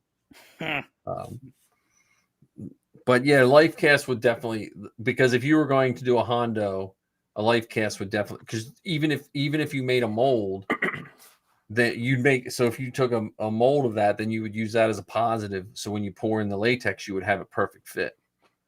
Yeah, I can think of so many, like whether you're doing a weak way or a Twi'lek or even a Torguda, if I'm pronouncing that right. And I think having that life cast would be great to be able to build those. I've always wanted, I don't know the kind of creature he is. I wanted to make an Elan Sleaze Bagano costume. Oh yeah, He had those little head stalks and wore that really cool long, like a trench coat kind of I thing. like the devil guy from New Hope. Oh, the Devroni. Yeah, or there's that other guy that's like shiny black with a big domed head, or the werewolf. Can I ask a very off-topic question that's just completely on this took up my show? brain? No. Yeah. Which Muppet was Scooter? Was he the yellow one with the glasses? glasses? He had the big glasses. He was like the The assistant. stagehand. Yeah, stagehand. Yeah. Okay. I just want to make sure I had my Muppets in order. Well, thanks for clarifying that. Scooter is a very important character in the Muppet world. And what's funny is his eyes are attached to his glasses. So when he takes his glasses off, he's eyeless. Right. Okay. Yeah. No, I could picture it, but I just couldn't. For some reason, the connection wasn't there. Anyway, please continue. Elon sleeps Bagano. And No, that would be another great costume to use that life cast of my head on. Yeah, well, any of those like the life cast usually is like the middle of your forehead. You know, you've probably seen people. You guys shove straws up your nose, and then they put all the stuff on your face and stuff like that. I've and seen you can- people make like shoulder up busts of Yeah, you can do themselves. that. I don't know if I would do a shoulder up bust as a. I'd be worried about suffocating someone. You know what I mean? like, but if you make it, because if you had a shoulder up bust, that's like the guys who do like most of the time you have to have your head shaved or your hair has to be pulled tight. But like guys that'll do like Darth Maul or something like that, they'll have one of those where they can make sure the horns fit perfectly, you know, and all that kind of stuff. Oh, I didn't think about Zabrax. Yeah. So, but yeah, the definitely life cast party. I mean, where would one go to find out that there was a life cast party it could happening? be like if you talk to the Mando Mercs, which I don't know if it would be a good one for Mando Mercs because you guys all do helmets.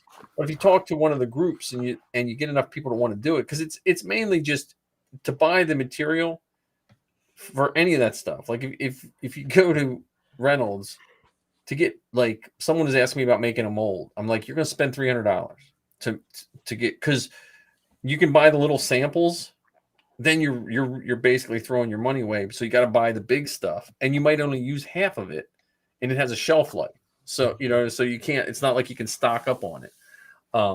So when you do life cast, you got to buy a lot to offset, to make the molds themselves. And then once you have the mold made, you can make life cast yourself all day, depending on the mold. Like if you do an overhead, like John was saying, you can do a split mold like that, and then you can cast your head in any material you want as long as you keep your silicone nice.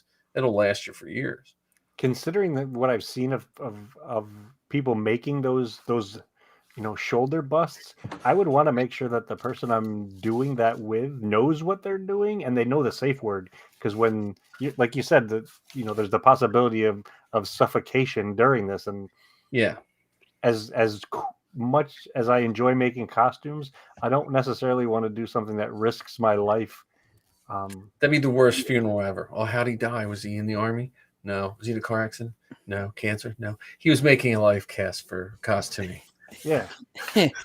Ken, you mentioned a safe word, and I can only think of aliens. In space, no one can hear you scream. Pineapple juice is going to do you no good if you're completely encased in plaster. Safe word is cornbread. Yeah. But yeah, I mean, and the problem with the life cast, you can't have a straw in your mouth because you want your mouth to be shut. So you usually, like I said, usually it straws up your nose. Yeah. It's just to get the better. Because if you open your mouth and you change this shape and you change this shape, this is when you like I know like Dan and some of the guys that do the Emperor, they do life cast and then they do, all the prosthetics for the Emperor. Some guys just wear a mask, which is fine. But if you want that to be able to emote and do all that. Yeah. Yeah. Plus you stick a straw in your mouth, you're making a cast of something you didn't want to. That's true. That can also come back later. Yeah. I'll haunt you. Yeah, this show is taking a detour. Yeah. No kidding. Yeah. Well, I don't know where we went off track. I don't know if it was safe word or a cooter. I keep waiting for John's picture to show up on the 501st board, and I'm waiting for it to, because your screen has showed up on Ohio, but no picture. But your number isn't even up on the 501st board yet. Is it not? Not yet. Huh. You got to write a strongly worded email. Yeah. No, I would imagine they probably only update like once a month. I wouldn't be surprised, because a lot of these services they charge them. You know what I mean? Like, well, I know if you do the member search, I'm in there. Oh, good. Then you're just not on the list yet. Gotcha. You might be. Maybe they put new ones in another column. But is your picture up yet, or is it still just the? No, it's still just Vader's silhouette. Yeah.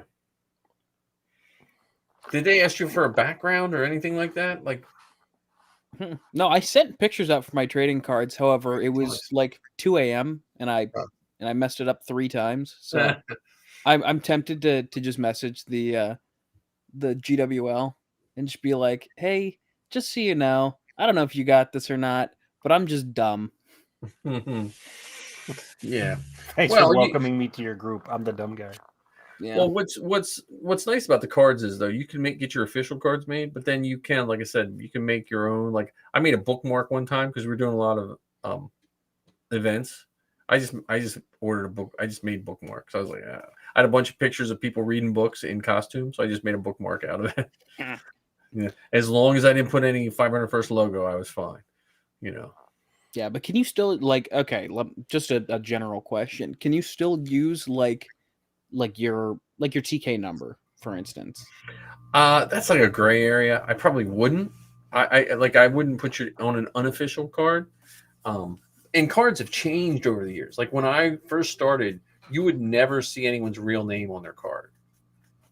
You know, it would be like TK blah blah blah, and then on the back it would just be something about a stormtrooper.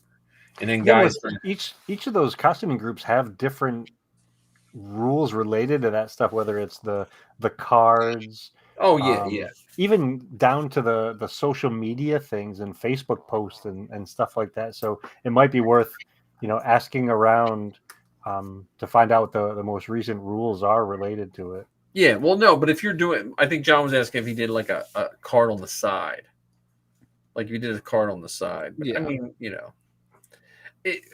I found most of that stuff. Like every time we do an election, there's always a question of, now what if some strip club owner asked you to come in your TK, right?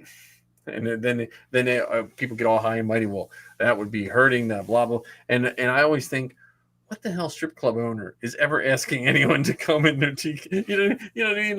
Like it's just like one of those things where I don't think it's going to happen, because there for a while they were like, some people were getting so picky. They were like, well, look, if you go to a bar afterwards, make sure you don't have your 501st shirt on. And people are like, why? Like, I'm an adult. You know what I mean? Like, so But even let's explore that one for a minute, because if you think about the like Celebration and some of these other conventions, they have events where all of these people are going, and all of these there's bar there, and yeah, it's part of the event. We had the giant Wampa guy with Wampa legs on stilts. Remember, was one of the bartenders or something at the bash in Orlando. He was wearing 6 foot or 7 foot tall Wampa legs with no shirt and Wampa horns, and he was one of the bartenders. So, yeah, so I think sometimes people just get a little bit silly with some of this stuff. That's where Ken's advice is the best, though. Like, you just check the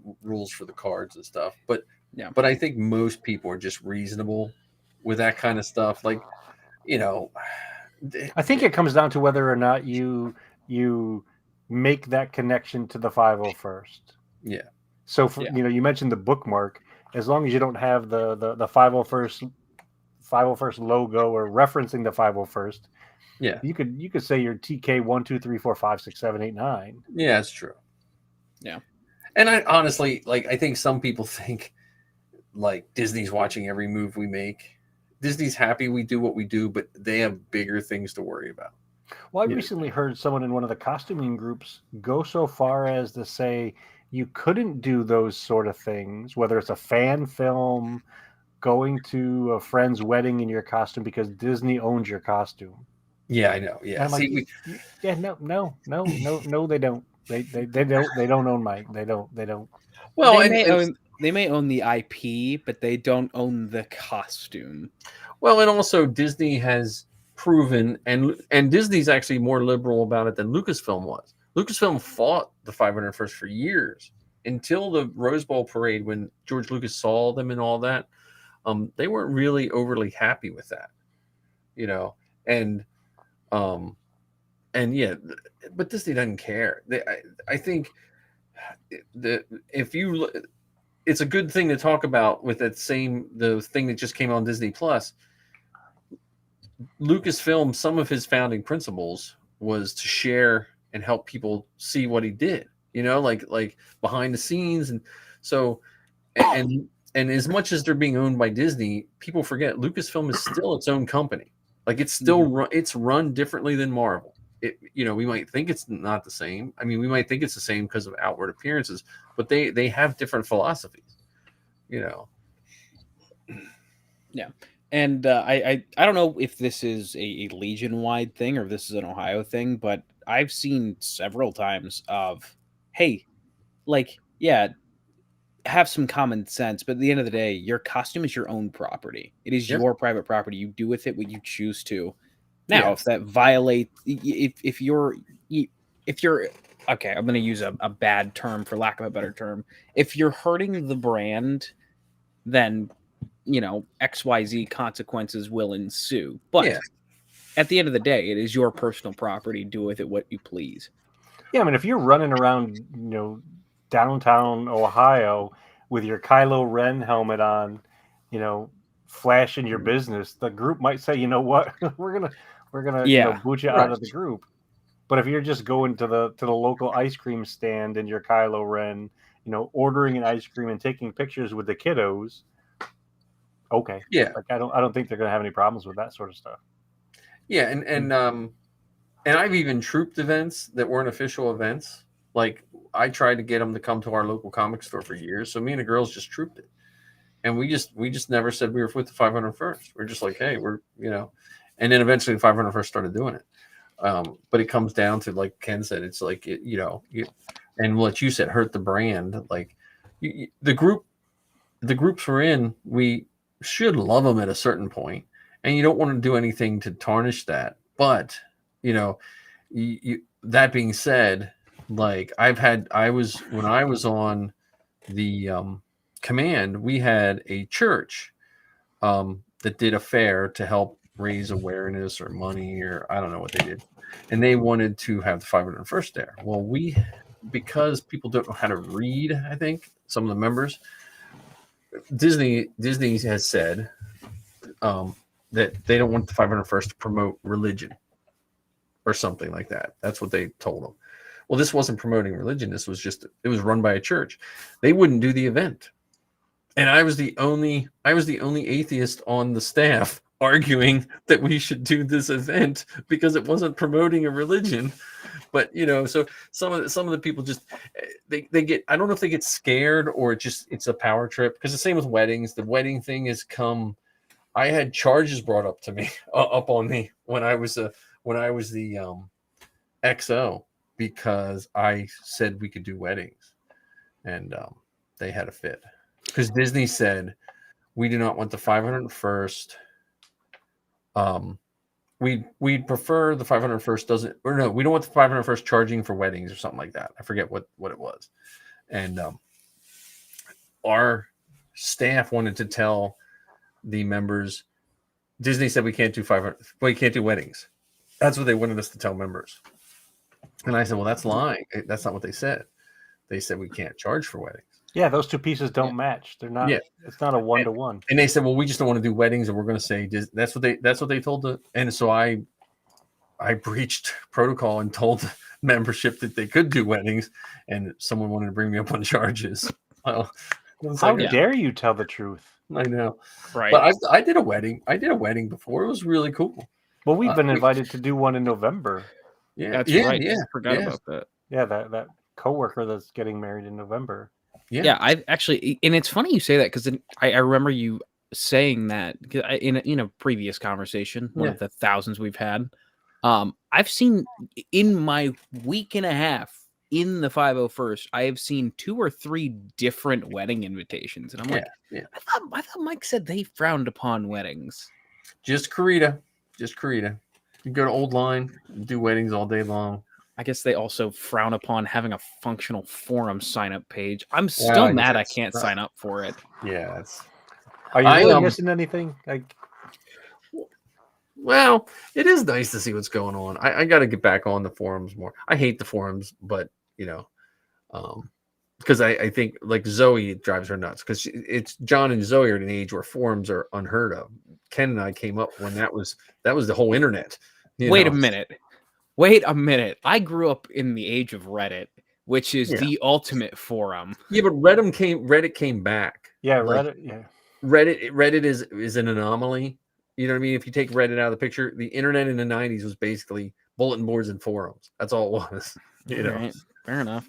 and I still know what forums are then. Okay. yeah, I know, but I'm saying you didn't do your daily, you know, AOL login, hear that noise, and then if someone put a picture up, you were waiting like 45 minutes to see it. I'm not 8 years old, guys. Come on. I don't know, man. I know what dial-up is. I know, but you didn't have to experience dial-up. Yeah. Yes, I did. I you used the really? internet at a young age. Yeah, but that was like I haven't had dial-up since like 98. You guys sound like Bane. We had You- dial-up still in at 2004, 2005. Here, hang on. You chose the dark. I was born in it.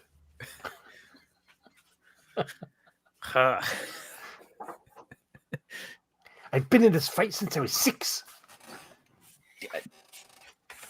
Uh-oh. What's he bringing I think out you now? just grabbed an encyclopedia. No, this is what I had to save my games on. Is it from TRS-8? Yes. It is called a Texas Instrument program recorder. And And it the good old basically days. it's a cassette recorder that would take 5 minutes to save your game. Huh, what's a cassette? I know. And you had to buy special computer cassettes that were only 5 minutes long because it wouldn't work with the longer cassettes. Who would have known that we would have had a visit to the Smithsonian tonight? I know, right? Well, you should see the laptop I give Anthony. When he was here, I had an Apple laptop from the early 90s, I think it was. That thing weighs like a ton. And I just give it because it had a trackball. It was before you could get a mouse for a computer. It had a trackball down where right below the space. Ugh. So Probably before USB drives. oh, there was no USB yeah. on that. No, it was the weird round with all the pins, Yeah, Oh, the yeah. PS2 ports. serial ports, and the modem. You had to fire up the modem. Or my Thank first you all modem, for joining this history of computer parts podcast. right. My first modem had 2 round things on it. You put the handset of the phone in it, and then you dialed your friend's number. He would pick it up. I get heard his- about that sort of stuff, and I experienced it at friends' house, but we didn't even have dial-up at my house. Yeah, didn't well, have no, the this internets. was before the internet. This was We like in like 1984, 1985. My house didn't have a game console. I had to go to my cousins to play things like Atari and Nintendo. Yeah, well, I went to computer camp when I was a kid, so I was pretty bad. I was like, it's funny now because we have all this. We have Star Wars, we have Marvel, we have Dungeons and Dragons. I had to go through that when that meant you were seriously going to either get beaten or you were going to get told you were going to hell because of Satan. By every single, there was no allies. Like, So either way, you lose. And you guys, speaking of Dungeons and Dragons, you know what today is? Gary Gygax's birthday. Yeah, Gary Gygax Day. Absolutely. Gary Gygax, man, what a wonderful man. And speaking of dragons, do you know why they sleep during the day? I don't know. Because they eat nights. That's terrible. I've been waiting all day to tell that joke. You're That's a good welcome. one. That's a good one. That's a good one. As hard as my face hit my palm, that was a good one. I'll give you that. And you guys But know what tomorrow is? No. Tomorrow day is after. Chili Cheese Dog Day. Just so you're aware. Yeah. So make sure you celebrate. There you go, John. If you wanna wear a 3-pier, you got to fit into that.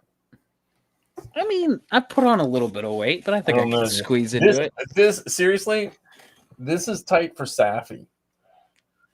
I don't even know how that works. Like, it just seems really like even just this putting your arms over. No. You can't do that. So when this is all one piece, but normally when she puts this on, there's a bolt here that comes out. Oh, okay. A bolt on the other side, and this is a failed piece that I just made a prop, and then there's 2 pins that go in the neck to hold it down. So So it goes together. yeah, it's sandwiched together.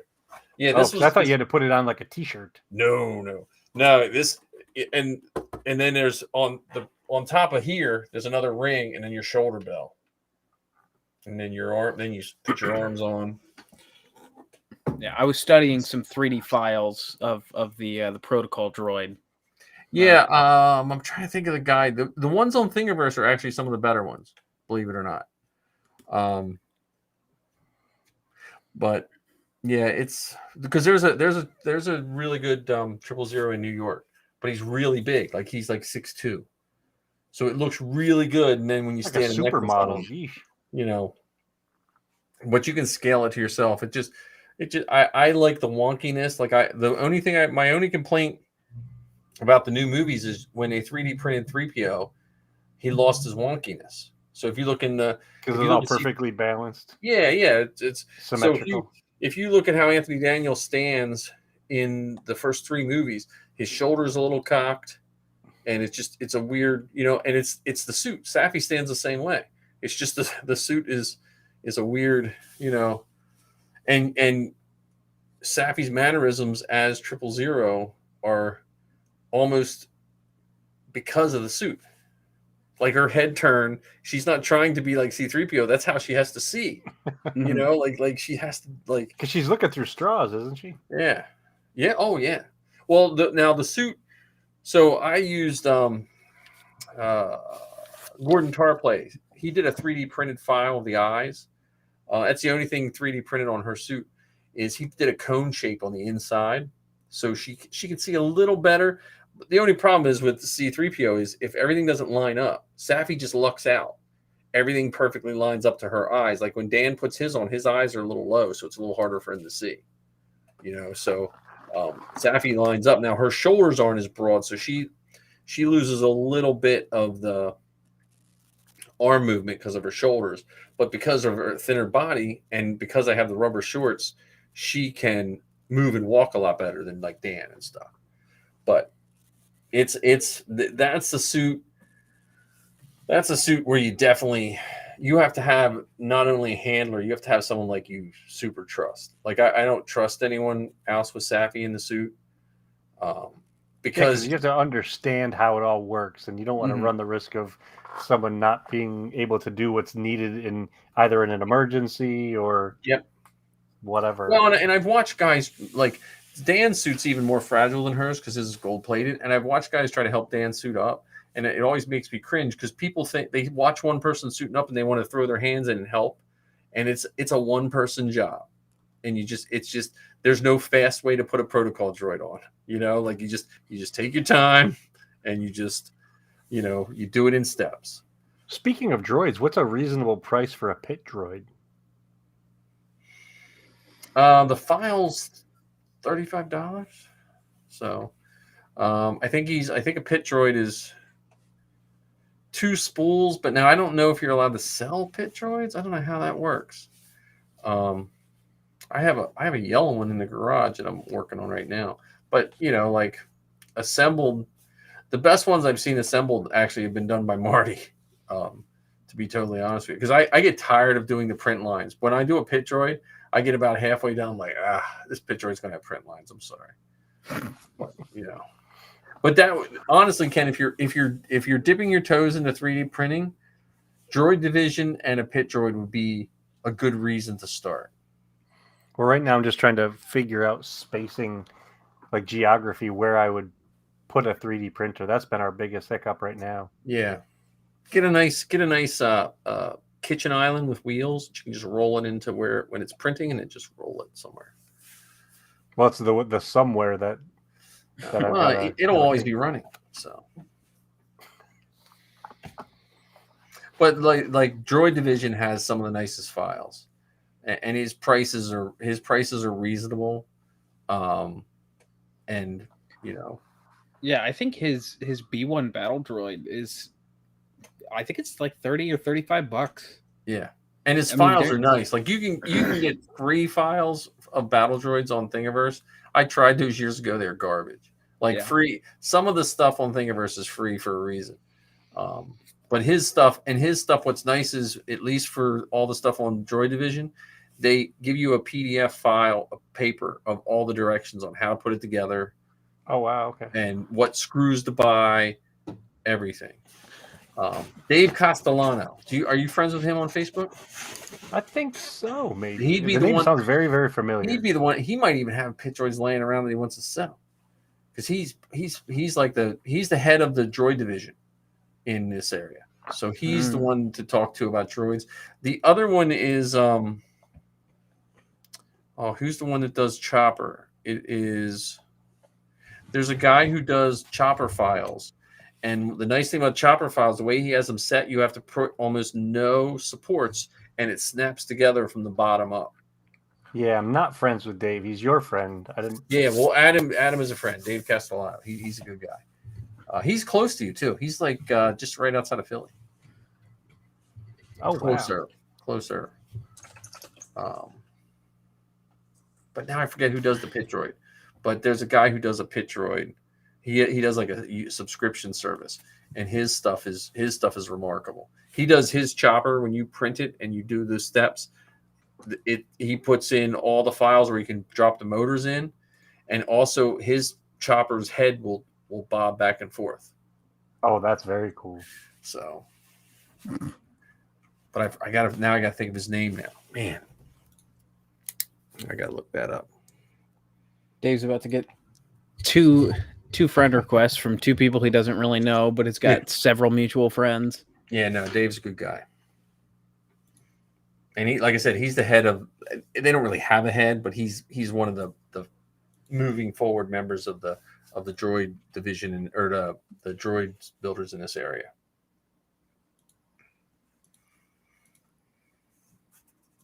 North, I forget what they call them now. Man, now I got to figure out I forget who made the Chopper files though.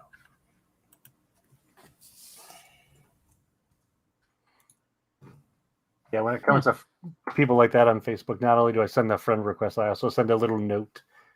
Yeah, Dave. Well, he wants to start, and I don't know if he has yet, but he wants to start a podcast on droid building because he was asking. I know he has a me about YouTube channel. I just noticed he has a YouTube channel. Yeah, because I was talking to him about. I was saying he should do a podcast where one of the people in the podcast is super knowledgeable about droid building, and the other person knows almost nothing.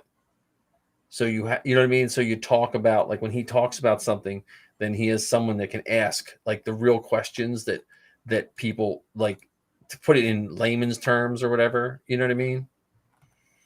The Sesame Street version. Well, I mean, because like I'm getting better at it, and but I let my programming skills lax. You know what I mean? Michael Badley, that's his name. Michael Badley. I let my programming skills lax, but if you know how to program an Arduino, most of those are run by Arduinos or Raspberry Pi, and the remotes. You guys know what remotes they use for the Don't they use like Xbox controllers or something? They use the old Sony PlayStation, the round ones that look like a little fatter than a hot dog. What are they called, John? Those controllers. Oh, the Move controllers. Yeah, they use those for the droid. Really? So Marty will just run one in his hoodie. He'll just be running his droid with that. You know. Yeah, if I were to do an astromech droid, I would 100% do R4. Yeah, there you go. I'm the kind of person where I don't like doing the mainstream stuff. I like the less known. See, and what's nice is so Marty has an R4 dome. So his R2, he can just pop his R2 dome off, put his R4 on, and then he has color appliques that go over the blue. Because R4 has blue legs, like R2, in the actual movie. Wait, hold on. We might be talking about. I'm talking about Obi-Wan's. Oh R4. no, I'm talking about R4. I'm talking about the R4 on Tatooine. Was that R4? Yeah, that was R5. R5. I'm talking about R5. The red one? Yeah, the red one. R5. Sorry. The one that had the bad motivator? Yeah. That's what I'm talking. Well, if you go Michael Badley, he's probably the premier for those kind of droids, and it's spelled Baddley. Yeah, he's got a whole Facebook group for droid building. Yeah, his is the premier when it comes to, just because again, you can go get chopper files. You can go get chopper files on Thingiverse, but they're crap. Or they're not crap. You're just going to spend tons and tons of time to get them ready. Where his are one of those ones that'll get you, Droid Division is if you want static droids. If you want a drivable working droid, then you talk to him. Though I still would recommend if you want to join the droid builders, I would just build a mouse droid first just to get in the door. That'd be your generic officer uniform of the even more than a gonk. Yeah. I'd build the because the gonk droids can't, because the gonk droids real. There's a few people that have made a move, but you're gonna go to an event. You're gonna have to carry them in, stand them up, and just stand there. Where if you do a mouse droid, you can drive them around. Like I said, Toga. From a price standpoint, the gonk's probably a lot cheaper than a mouse droid. Yeah, but I think you'll get more.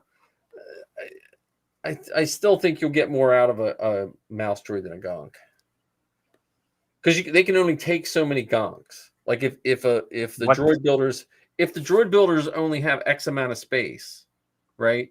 And you call and say, "Hey, I'd like to bring my gonk," and John says, "I want to bring my gonk," and some other guy says, "I'd like to bring 2 R2s and a chopper that drives." Guess what? Those gonks are getting pushed. You're getting pushed to the side, But you get there's always room for gonks. I know. Well, that's the mascot of my robotics team at school. We have a gonk droid that we built. It's a terrible one, but I don't want to. I tried to let the students do it without me helping. I'd give it an F, but. Do you spell it GUNK? Because that's not gonk. That's junk.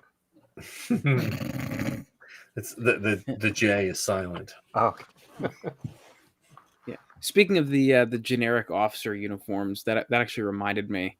In the time of my approval, so when I sent my pictures in, the day after a Revenge of the Sith Vader got approved, until I got approved, because that's kind of when I stopped looking at the approval sheet. Yeah, there were 4 different Imperial officer costumes that went up on that board. So kind of just bookended by like, all right, Vader, Kylo Ren, officers. Well, I know a lot of people, again, whoever wants to do whatever costume, that's wonderful. But I know a lot of people, I've met people that do that to get in. Like, they think it's going to be cheaper, which I don't, especially when you buy the leather boots, you're getting up in the TK. I'm going to be right back. Range. Yeah, you're getting in the TK price range when you start buying, the big leather boots and all that stuff. Mm-hmm. But then there are some people, like I know my friend Chris in Maryland, he did an officer only because when he's a handler, he wears that. So, yeah. Me, I want to do a Grand Admiral so bad. I love the white and then the gold shoulders. Yeah, well, I tell you that whatever the new Anovos company is, that Fennec stuff is really nice. Or not Krennic. The Krennic. That is a nice costume, because you were talking about the price discrepancies. I still think that's just the amount of stuff selling. Like when any company was selling Han jackets and vests, they sell out. Mm-hmm. Like even like, and if you try to get like there for a while, like when Anovos was actually getting things selling, they couldn't keep in stock Han Solo blaster holster rigs. Like it'd be like in stock, and then literally by the end of the day, out of stock, back ordered. Because I think that's also one of those ones where like a casual person will buy a Han Solo jacket to wear, because that's a cool jacket to wear even if you're not in a costuming group. You could wear it as you could wear it to work, and one person will be like, "Hey, that's a Solo jacket," Right. Because they made I forget what company made the Luke's ceremonial jacket. The yellow one? And then it went on clearance, and you could get that thing for like $50 for a while. Oh, I wish I could have gotten one for $50. I got a Christmas gift one year of the Poe / Finn leather jacket. Yeah. Well, there's a company called Black Leather Jacket, right? And it's funny because they sell non-leather jackets. And they make, like, I got the Force Awakens Han Solo jacket to wear to Celebration one year. I think I paid $79 for it. Huh. What? You know, I'm trying to find out. Let's see if it's still around. Mike, have you seen some of the stuff that Deo Novo has added? I have. I'm waiting for, like, again, I'm trying to just, they told me that my Sabine helmet will be here this quarter. So anywhere between July and September.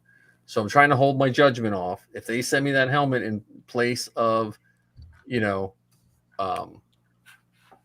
the stuff that Anovos, then I will have good things to say about them. Yeah, I'm curious to see what some of their cloth goods. Hey, I touched the Krennic stuff, and it's nice. It was like heavy, like, because I was thinking, because they're Rubies. The company is it's the Rubies is the one that took over, so it's Okay. not like they don't know how to make costumes,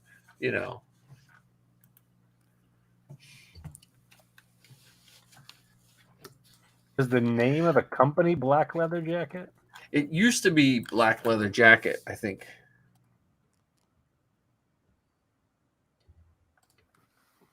And they used to have like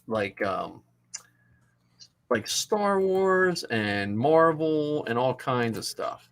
Oh yeah, it's black-leatherjacket.com. That's It's all what- one word.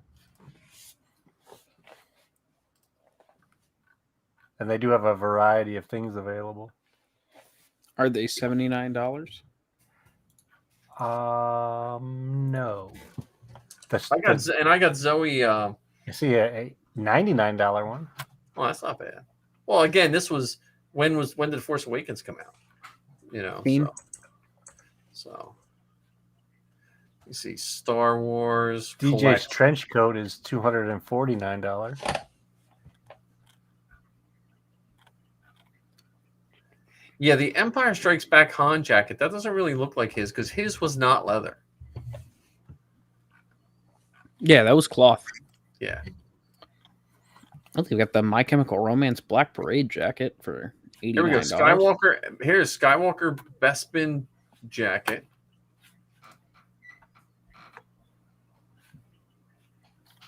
That that can't be right either, because that's PL. That should be cloth as well.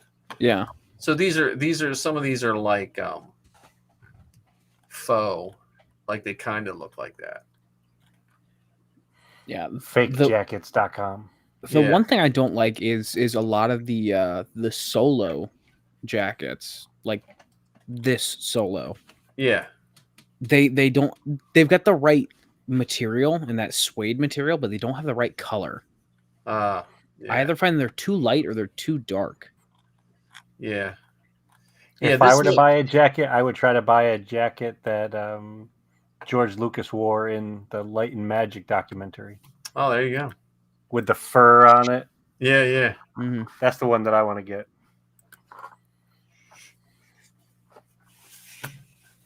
Yeah. Well, I see the yellow jacket. Well, yeah, but a lot of these prop places now make stuff pretty decent. For your soft goods. You just have to do some finagling. Because it used to be you had to go to Wampa Wear. If you wanted a jumpsuit for your pilot or your officers or whatever, deck, whatever. Because we had a scanning crew in our garrison for a while. The scanning crew that got killed in New Hope? We had some people that did the scanning crew costume. Really? Yeah.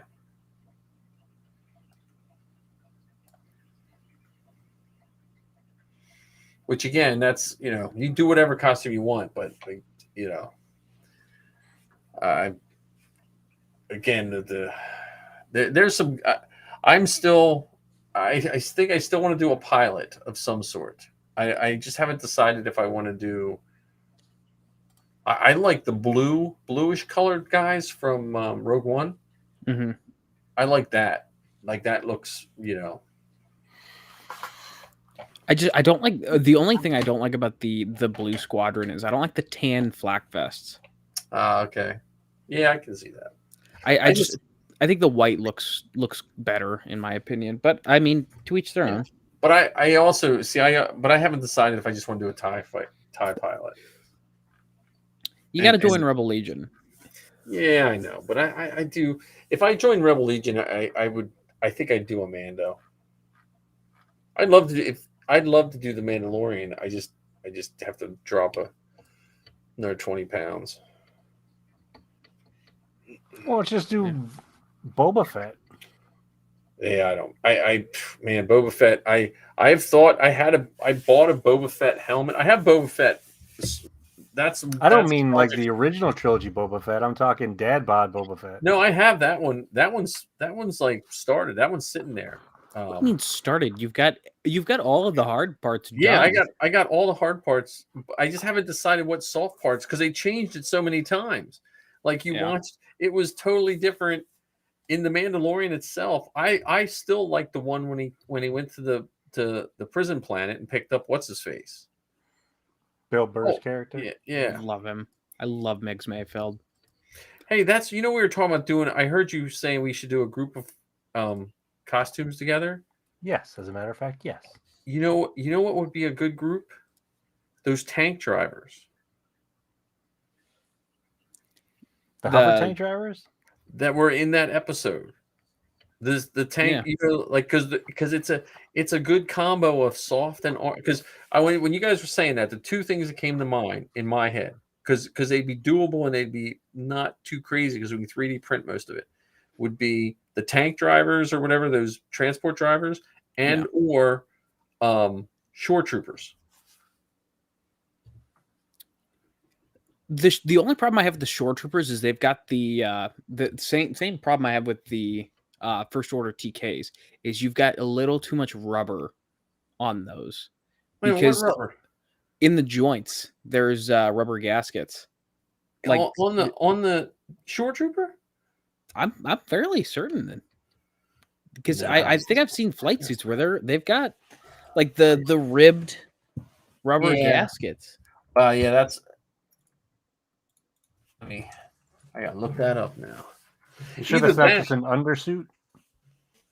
You know what? Either that or which that would be. So that's when I heard you guys talking. I thought, okay, that would be because we could do. That'd be an easy set that we could start because you could do the grunt, you could do the officers, you do all that. But the other thing is, I'm looking here. Shirt. Horizontal ribbing at arms and torso. It doesn't say it has to be rubber though, but it does need horizontal ribbing. Okay. Except then when they show you the picture, this is what drives. I love the CRLs, but I hate when they show you the picture and it has nothing to do with what they just told you in the. So please share so we can all enjoy. Oh yeah. Sorry. So I can give you some horizontal ribbing at this. Yes. Here. Nice picture. Let's see. Here. So here it tells you here horizontal ribbing at arms and torso, right? Then I look at this picture, I'm like, where's the horizontal ribbing of any sort? I guess that's what they mean, it's just cloth, Yeah. Anyway, I was thinking that's a really weird top. Yeah, well, it looks like someone made it to so the armor, so it was cool, like it was open, so you put your armor over it. It's like if you ever see some of the guys with Vader, they get the whole back of the suit cut out and put netting in it. Oh, okay. So the whole back is just netting and then because you don't see the back because you have two capes. You have an under cape and an over cape. But I was thinking of that, I was thinking of the tank drivers, any of the tank drivers, or they even, or if we looked at some of the bounty hunters. Yeah, Bandit Bounty Hunters would be fun. Because you could do Bosk, which would probably be the tougher one to do. You could see where I was going with the idea of a group would be some of the lower impact costumes. Yeah. I mean, with the mods, I mean, yeah, you've got the fancy clothes, the dapper gear, but it's not as labor intensive as a whole set of armor or anything like that. We just do like a Tatooine villager, or the biker gang. Oh, the Cloud Riders. Yeah. And then, but it could be the Falcon Riders, and then have an inflatable Falcon Riders. We could come up with a cool logo that we spray paint on everything. Yeah. Jean jackets with some sort of symbol on the back. To make sure there's no zippers. Yeah, right. Yeah, we don't need another zipper kerfuffle. Zippergate. Yeah. Or we could just do a whole bunch of Wilro hoods.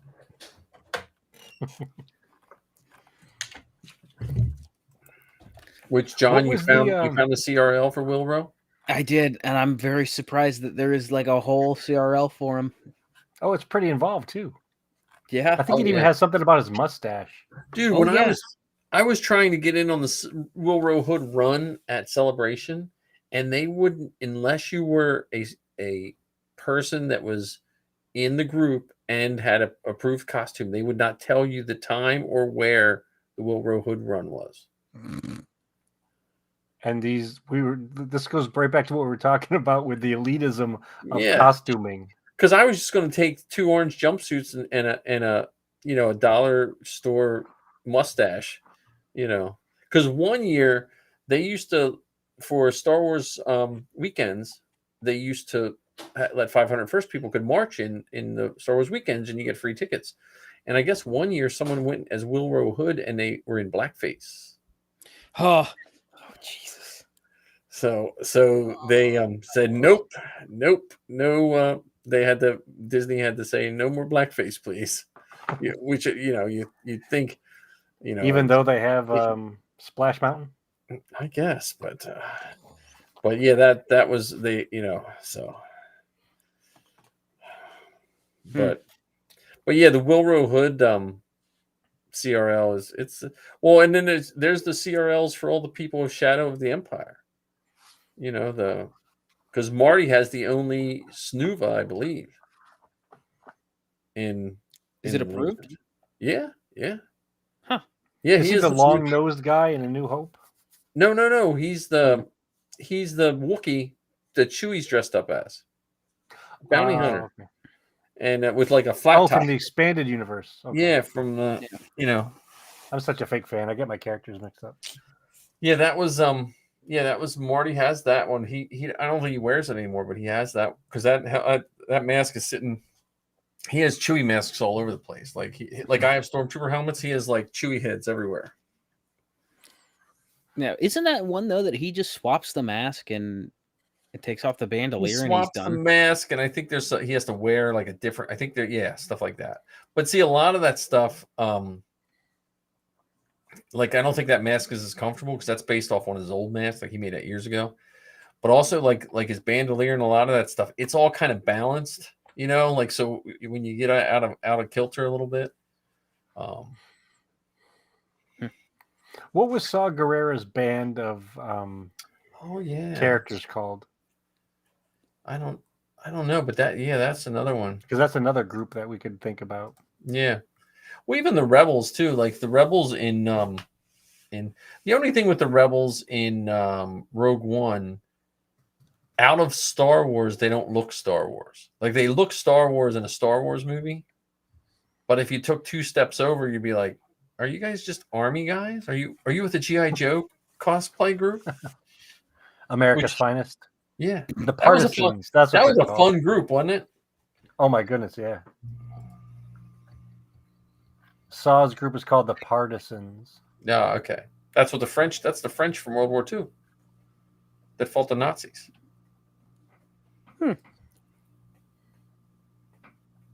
And they had that French gun. You know what? That's one of the guns that Mando carries. That little tiny pistol. Yeah. The holdout pistol. Yeah, well, it's not really. Yeah, but that was like in World War II. They give them to the French resistance, and it could shoot one bullet or something like that. You were supposed to shoot a German and take his weapon. Yep. Because they were stamped metal, and I think they threw them out of airplanes and stuff. I never understood how they thought those were going to be effective. You only have to shoot once, man. Right, but I mean the caliber is so small. I mean, proper I know. armor, I think. and Huh?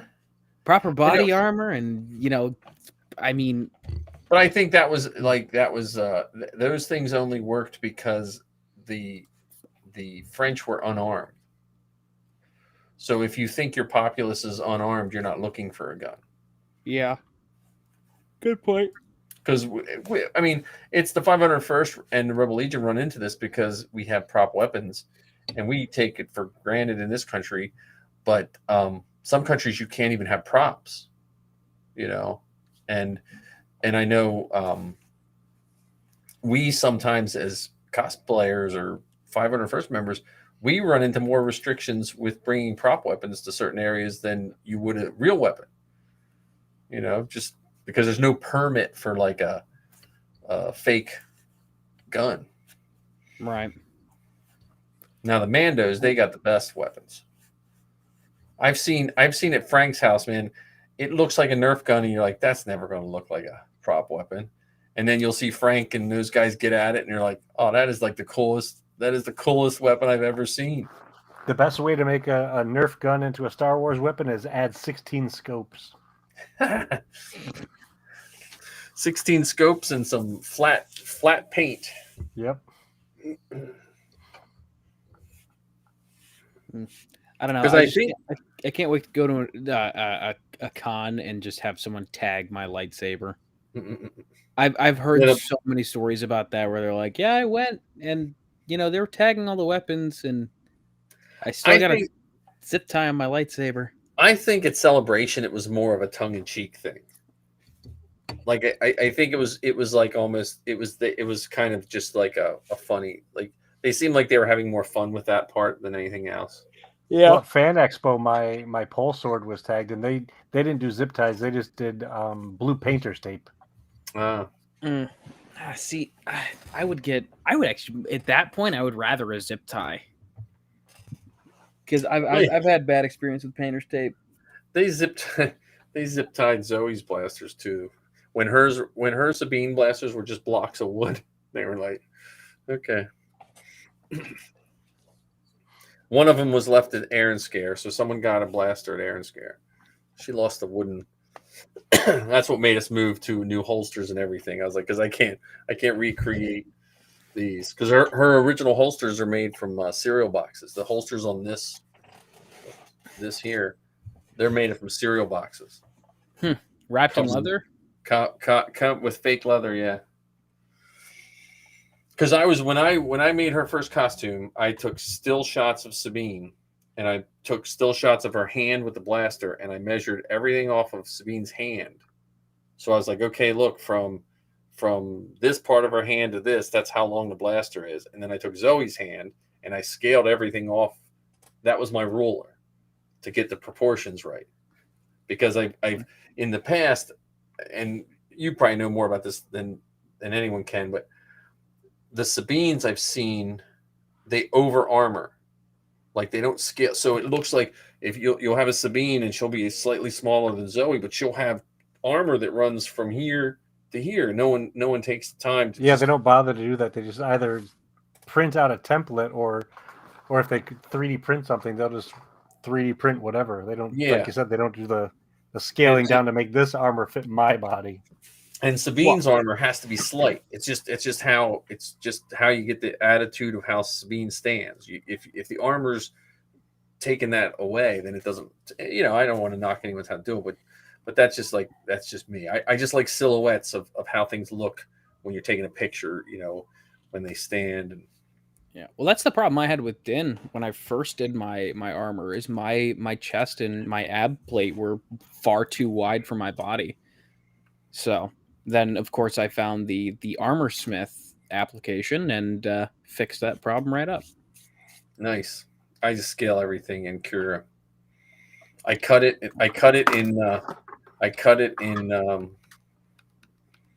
FlashForge and scale it in Cura. Well, see, I didn't have when I first printed my armor, I printed everything on my Ender 3. Mm. So it was like, okay, cool. We're cutting everything into several different pieces to try and make this work. Yeah. So thankfully now I've got my CR10s where it's like, okay, cool. I can print an entire helmet in one go if I really wanted to. Yep. I did. There was not a single piece when I redid my Din armor where I'm like, all right, well, I guess I have to slice this into 2 pieces. Yeah. So yeah, everything was done in one piece and all in one go. Well, that's a nice thing now. And even I was it at the armor party, Ken, they have a whole book of templates when you guys have armor parties? Well, it depends on whose party you go to.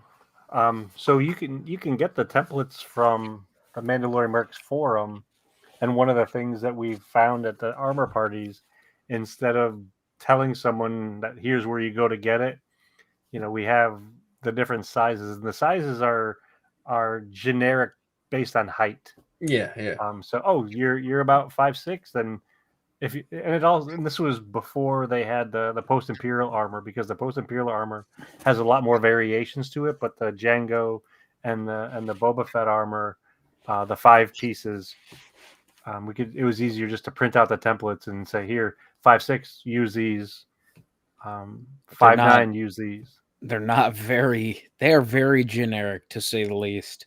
I printed the 5'9" and I still look too broad. Yeah. Yeah. Well, that's your football days.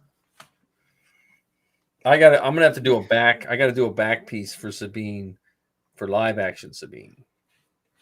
Oh, they finally gave her a back plate? Just on the live action one. But that's all I remember from all those pictures I was seeing. So I gotta figure out because the Bo-Katan armor that I downloaded for the new Bo-Katan for her time on Mando, she doesn't have a back plate. So What are you trying to tell me? You didn't take a mental image and save that into your but database? me and Zoe were running on like 2 hours of sleep for the whole week. So I don't know about you, John, but I'm hearing lots of excuses. My mental images, the 2 I remember the back plate and I remember the holster accoutrements of, because Sabine has those weird holsters and stuff.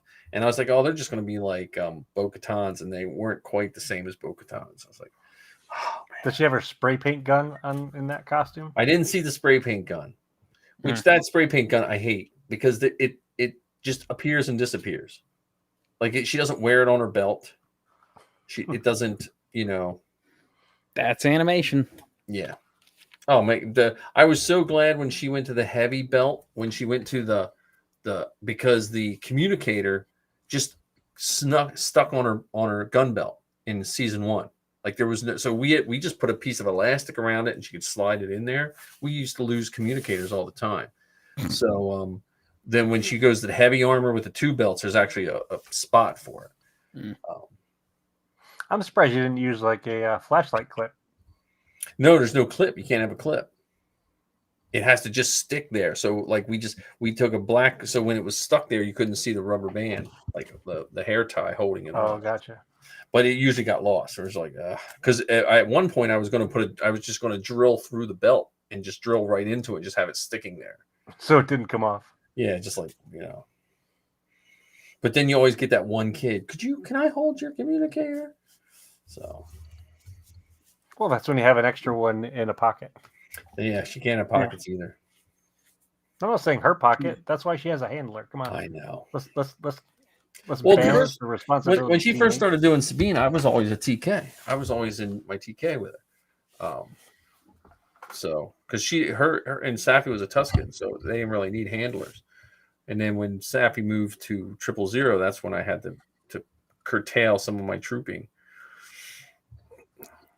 Speaking of pockets, did I tell you guys that I stumbled across the fact that my Kylo has back pockets?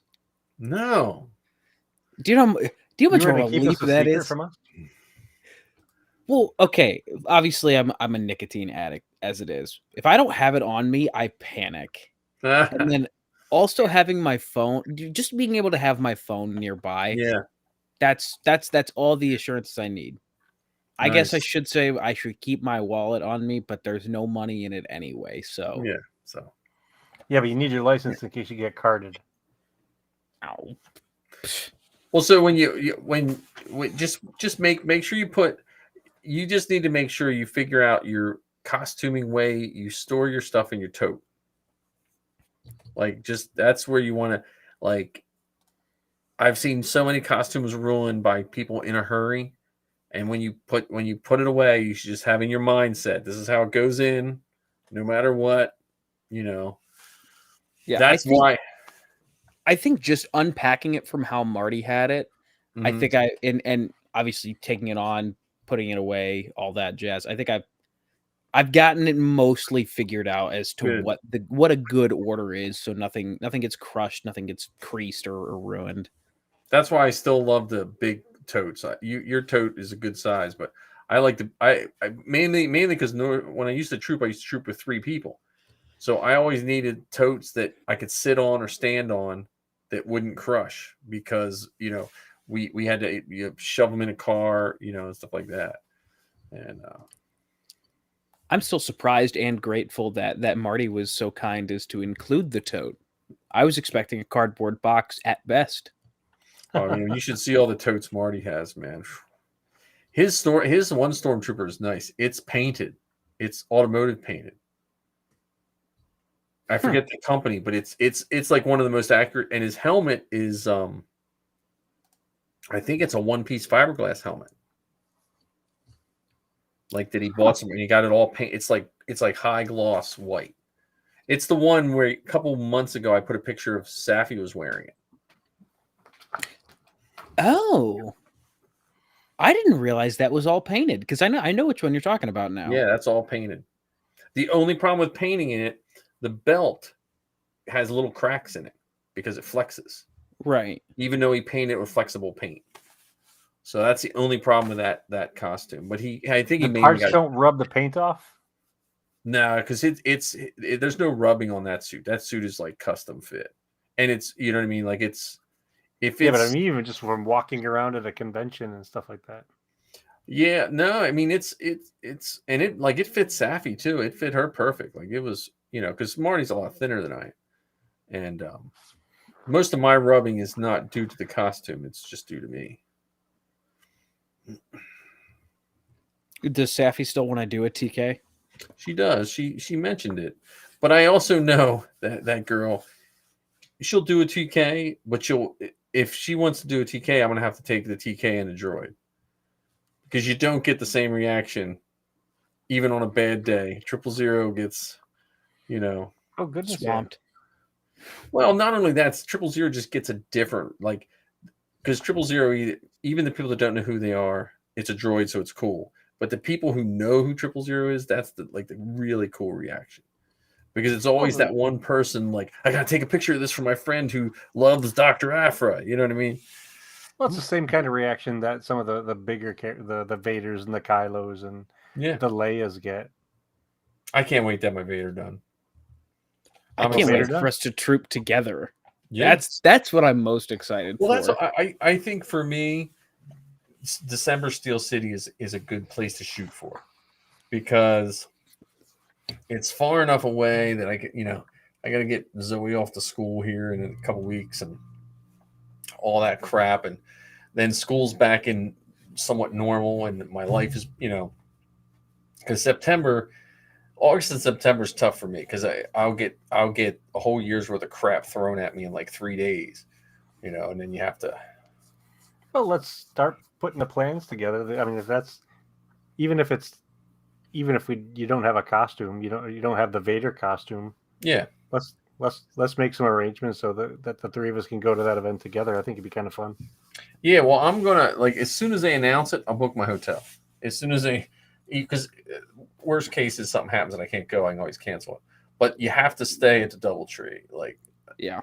it's because 90% of what you're going to do is going to not be in Steel City. It's going to be at the DoubleTree or walking around, you know. And that might be one of the events that I go to in costume, but don't worry about, connecting with the Pennsylvania Mandalorian group. 'Cause I don't even know if they go all the way out there. Yeah, I mean, well, I know that they have members on the well, the west side of. Star Killer's laid back. They're cool with all that stuff. And what's nice about it is you have to pay to get in the convention, even if you troop it. They don't get any free passes, so like you just go. Yeah, but I wouldn't imagine that it would be as expensive as, let's say, the New York City Comic Con or something. Oh like no, that. what is it, like $40 for 3 days or something like that? Yeah, 39 plus tax. 39 plus tax for 3 days. And if you buy the 3-day, you get in like an hour early. Mm-hmm. And I'll tell you, the funny thing about that one is Sunday is almost my favorite day because I rarely make it on Friday because I got to work. So I usually I buy the 3-day ticket, but I normally just get there Saturday. Well, But it's still Sunday- cheaper. Yeah, I know. But Sunday is nice because everyone's hungover. So if you go early Sunday morning, a lot of the people that are not hungover, the guests are there. So that's when I got to talk to Henry Winkler and got to just, you know what I mean? When I got photobombed by Debbie Gibson, so. Yeah. The only wrench that could, because I know it's usually the second weekend. Yeah. The only wrench that could potentially be thrown in is if it is the third weekend. Yeah. Because in that event, I would only be able to go Friday, Saturday. Because the Browns... Look, my life from August until February revolves around the NFL schedule and how forgiving it is. But if it's the second, third, fourth, Browns play in Houston. I'm not worried about missing that game. The most likely is it's 9, 10, 11, which I won't be thrilled because they play in Cincinnati, and that's a divisional game. And it's the battle for Ohio. It's the last of the year for the Battle of Ohio, and that's a big game. So I won't be thrilled about missing it, but I would for Steel City. Mm-hmm. But if it's the 18th, it's the Browns at... Wait a minute. I thought that was a Monday night game. Hold on. Wait a minute. I have their whole schedule in my calendar. Oh, that's right. Actually, it would be even worse if it is the... whatever that is, the 18, 19, 20, the third weekend. Yeah. Because that game is, or no, I'm sorry, it's the 16th, 17th, 18th. Because that's a flex game. So that could be either Saturday or Sunday at any time. Well, yeah, it's usually the second one. It depends. The other one is if they open up Aaron Scare. Mm-hmm. Aaron Scare is another one that's and any at the Oaks, but I don't know where to stay if they have any ones at the Oaks. The Oaks, there's a hotel right across this, and from what I remember, really close by there. But usually, isn't most of the Oaks stuff? They don't really have as many guests, I don't think, as like Steel City. Oh, and from what you're telling me, everything that happens at the Oaks is much, much, much smaller than the Steel City Con. Yeah, well, Steel City, you're just kind of stuck there. Like you're in the town of whatever. What is that? Monroeville. Yep. But that's not like there's nothing else to do. There's a mall right next to it. The Oaks is the same way. I mean, it's a mall that's half shut down. Let's not give it too much credit here. That's true. But also the thing with the Oaks is all the talent stays in that one hotel.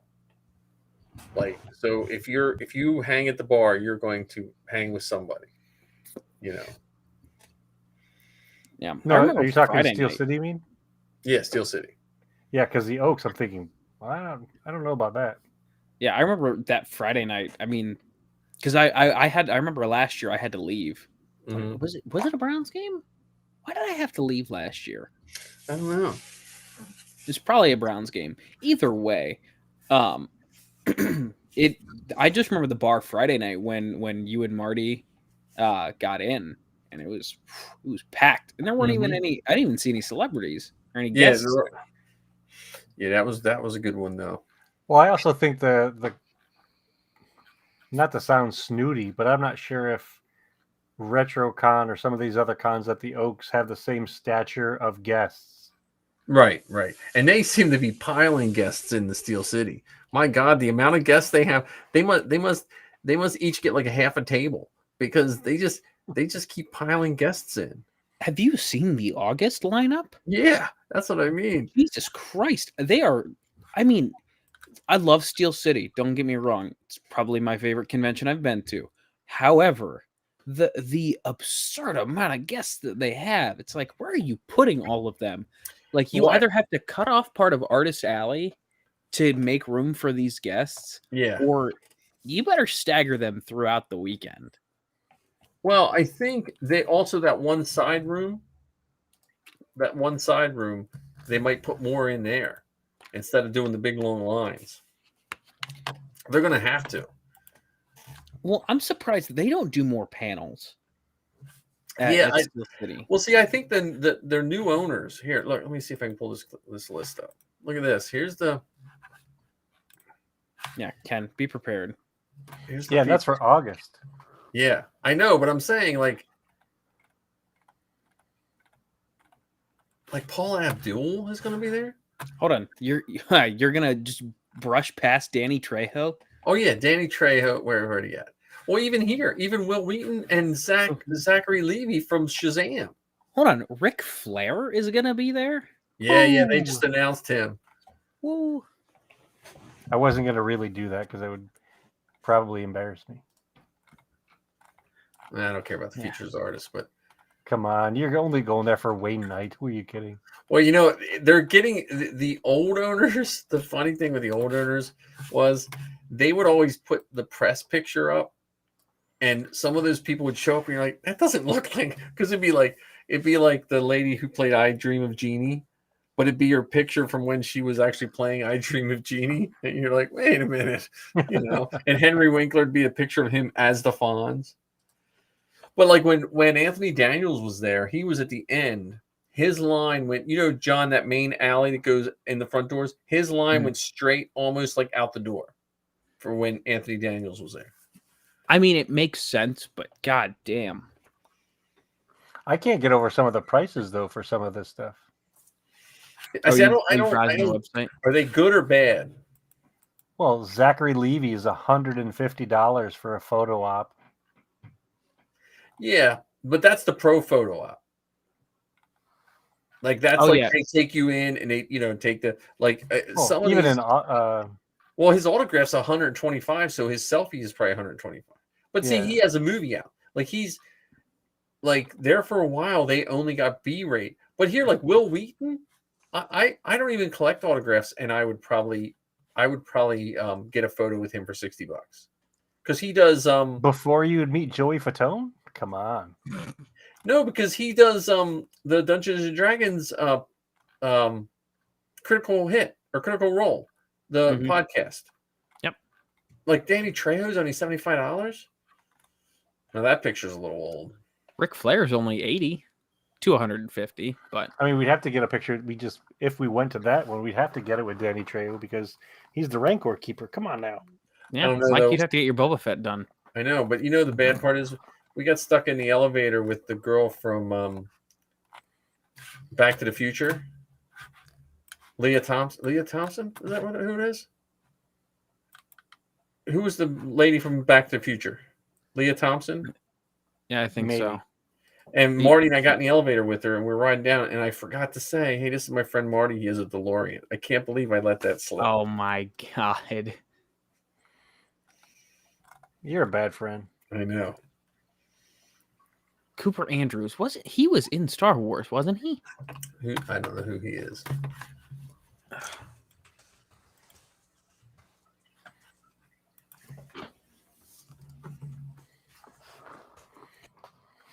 Well, anyhow, while we want, so we'll know what the December lineup is. Actually, the day after. I mean, if you go to Steel City, they'll have the lineup. But I think we can call the Falcon though tonight. Wait a minute. No. We cannot until you tell us the updates. Either John or Mike tell us what's going on with getting them on here. I emailed them again and have heard nothing back. I've heard nothing either. And I honestly, I got sidetracked because I've been watching a whole bunch of videos on how to install a brand new air conditioning system in my Scion, and it just came yesterday. So I have to tomorrow and Friday. I'm tearing the whole front of my car off and putting a new air conditioning system in. That sounds riveting. Yeah, it's a whole bunch of 10mm bolts, buddy. Don't lose your 10mm socket. Dude, I've worked Put on them in Volkswagen. a Volkswagen. You'll be fine. I've worked on Volkswagen since the 80s. I have more 10mm sockets than anybody because every other bolt on a Volkswagen is 10mm. Hey, don't discount General Motors there. Everything is 10mm there too. But yeah, I have to take the whole front end off. It looks like it's an easy job, but it's a tedious job because I have to take the bumper off, and then I have to take the grill, and then I have to take the compressor and condenser and all that crap off. Luckily, my system's empty, so I don't have to go get it drained. That's good. And then I have to figure out how to flush it, and I have to figure out how to charge it. But YouTube has been my friend. I think charging it should be fairly easy. Well, you have to. So I bought an air pump. You have to run this one air pump through it to make sure you get all the moisture out of the system. Mm-hmm. And then they do recommend this cleaner that you blow through it to get all the oil out. It's like $20. And then I'll probably just buy a gauge system because the gauge system's like $39 at Harbor Freight. And the garage wants to charge me more to put them on the gauge than it costs me to buy the gauges. So I'm like, okay. And Well, then I just got. Don't you just get the Freon in a can that has a gauge on it? Yeah, but you have to know how much to put in. Like you can't when it's completely empty. When you get one of those Freons in a can, that's more just topping it off. Gotcha. So we'll see. I could just wind up doing that. I could get it all together and just be, screw it. I'm just going to keep pumping these cans in until it's cold. So as long as my clutch doesn't. Just remember what you told us the last couple of times when you were working on cars that you imagined. Oh yeah, Chewbacca was right there, or Han was helping you. That's what gets me through, except for this excruciating heat. That's the only thing that's. Hey, And I'm you said sure it you're was doing hot that on tomorrow? Tatooine. Huh? Well, I don't know what the temperature is going to be tomorrow, so I'll probably look at the temperature. Because the problem is I can't pull my car all the way in the garage, just because of all the crap I have in my garage. So I have to have the garage door open, and so I'll be baking. But I don't have to jack the car up. And then I got to see Marty, and he just got all his DeLorean parts. I got to rebuild the clutch slave cylinder and do a couple things on the DeLorean too. On a rear engine car. Sounds fantastic. Well, the clutch slave cylinder's in the firewall right behind the pedal. Really? It's like the old BMWs. Like I had a BMW 202 at 75, and it's right. There's actually an arm on the pedal that pushes into, looks like an old-timey master cylinder. That's the slave cylinder that then runs to a fluid pump to a master cylinder on the transmission. Yep, exactly. Okay. It's a DeLorean. It's a DeLorean. Yeah. A very nice DeLorean, though. It's so clean. Granted, it's stainless steel, but it is 30,000 miles on it. I would hope so. I mean, it's Look, as someone in the Corvette realm now, yeah, and knowing of it from my dad, just being obsessed with them, I hate the people who are like, oh, it's a car. These are collector's items. You shouldn't put too many miles on them. But I'm always been in the camp of, you buy a car to drive it. The DeLoreans are the ones where I'm like, I would be weary about how many miles I put on it. Dude, it's uncomfortable to sit in. Is it? Yeah. Oh, that's disappointing. Yeah, it's not. It's nice. Like it has room and stuff, but it's. Oh, no, it was built at a different time. When, when comfort was thought of differently than it is now. I mean, now you buy a car that has heated and air conditioned seats with a display panel on some of the dashboards that are bigger than our TVs that we had when we were growing up. Yep. Well, and the one thing I do like about the DeLorean, I still think the DeLorean, I might have said this last time we talked about it, I think it's one of those few things that is literally a stamp in time. Like there's certain items you pick up, you know what I mean? Like the old Atari game system, like the first one, whether you were an Atari person or not, that's like that's almost like a time capsule of what was going on, and the DeLorean is one of those as well. Yeah.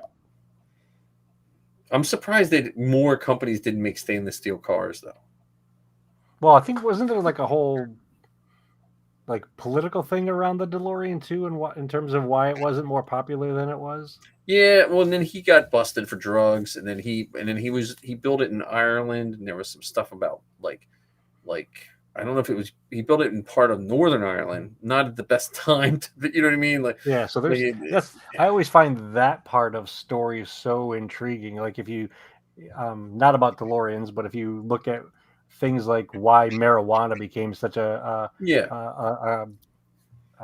horrible thing in the United States. I took a class when I was an undergrad called Drugs Across Cultures, and they examined some of those aspects of the criminalization of drugs.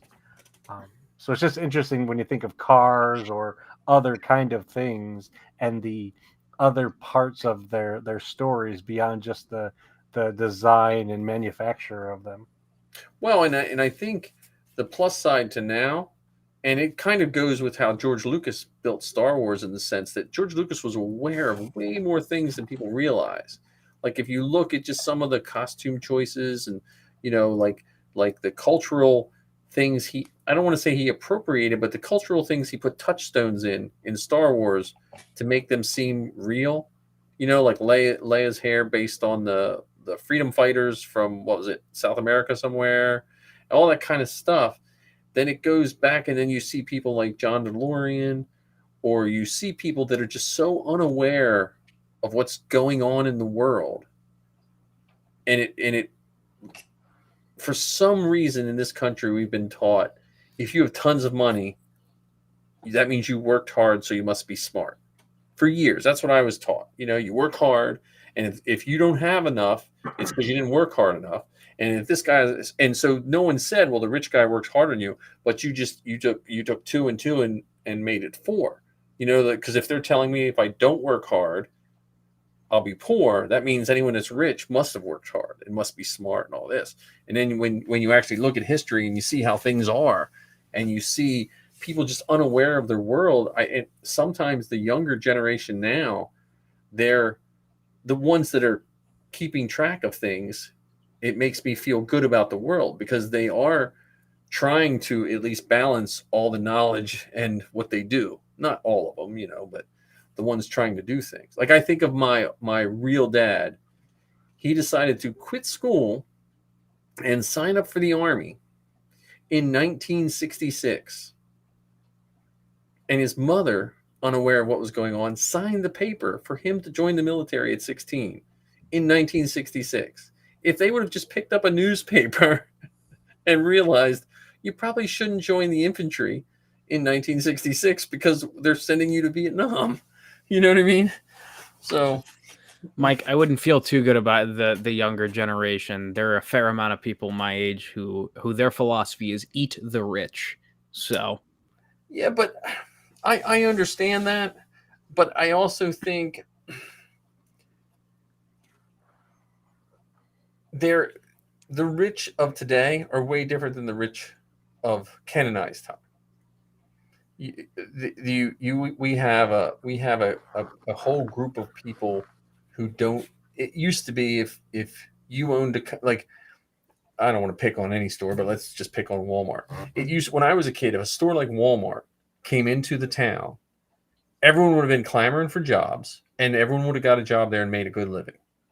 We've somehow flipped the narrative where these companies and these big people can make tons of money and pull it out of our community. And I think that people your age that say eat the rich, they're just tired of that. They're tired of like siphoning. Like when I was a kid, you could work at Acme as a bag or a checker, and you wouldn't be rich, but you could have a house, you could have a car, You could send your kids to to school. Now you can't do that. Well, also too, I think it's interesting to think about what people do today to get rich. Yeah. So there are some folks who take a game and they perfect their skills at that game. So you were talking about the Browns earlier. Think about how many of those grown adults who are getting paid millions, plural, for playing a game. And then you also have some folks who make thousands of dollars, if not millions of dollars, for taking photographs and creating videos and posting it on the TikToks and the YouTubes and things. So there are multiple ways now of creating that rich, but you don't hear about, John, you said your generation talks about eating the rich. You don't hear about them, eating Logan Paul or Jake Paul or one of them. There are folks who strive to be like them because of how they acquired their wealth. And what I, also thinking about generational differences. So I graduated with a master's degree in 2001. And I also have a bachelor's degree and an associate's degree. So in 2001, I had 3 college degrees. And one of my first jobs after earning those 3 degrees was working in a big box store for $11 an hour. And I got promoted up to making $13 an hour. My youngest stepson is now working for a grocery store across the street he's a junior in high school. Guess how much money he's making as a junior in high school, working at a grocery store, getting carts from the lot and or working as a cashier? Well, it's New Jersey, so I can only imagine it's $15 an hour. Not yet. He's making 13. Jesus. So a junior in high school is making the same amount per hour that I made in 2001 or so with 3 college degrees. You want to know the funny part about that, though? So a junior in high school is making very similar money to what I make doing what I do. I sell cars, and I barely crack $15 an hour. Well, yeah. I see. I worked in a restaurant in the 80s when I went to college. And so I made double minimum wage because back then it was before LLCs existed. It was a family-owned business that made $6 million a year in restaurant, and they paid us well. The last year I was there, they were bought out as an LLC. Every year I worked there, I got an $800 or more bonus at Christmas as a part-time dishwasher. An $1986. I got an $800 bonus. That was a whole semester of college paid for. When the LLC took over, we got steak knives for Christmas. So you can eat the rich. Yeah. Right. So. Hey, I feel your pain. When I worked for the movie theater, all the assistant managers got gifts. And all of the senior assistant managers and the general managers also got gifts, but they were monetary. So one year, actually, I've got it right here. I got a Cinemark branded backpack with Cinemark branded liner. Oh, nice. The senior assistant got a $5,000 bonus, and the general manager got a bonus that it was too large for him to admit.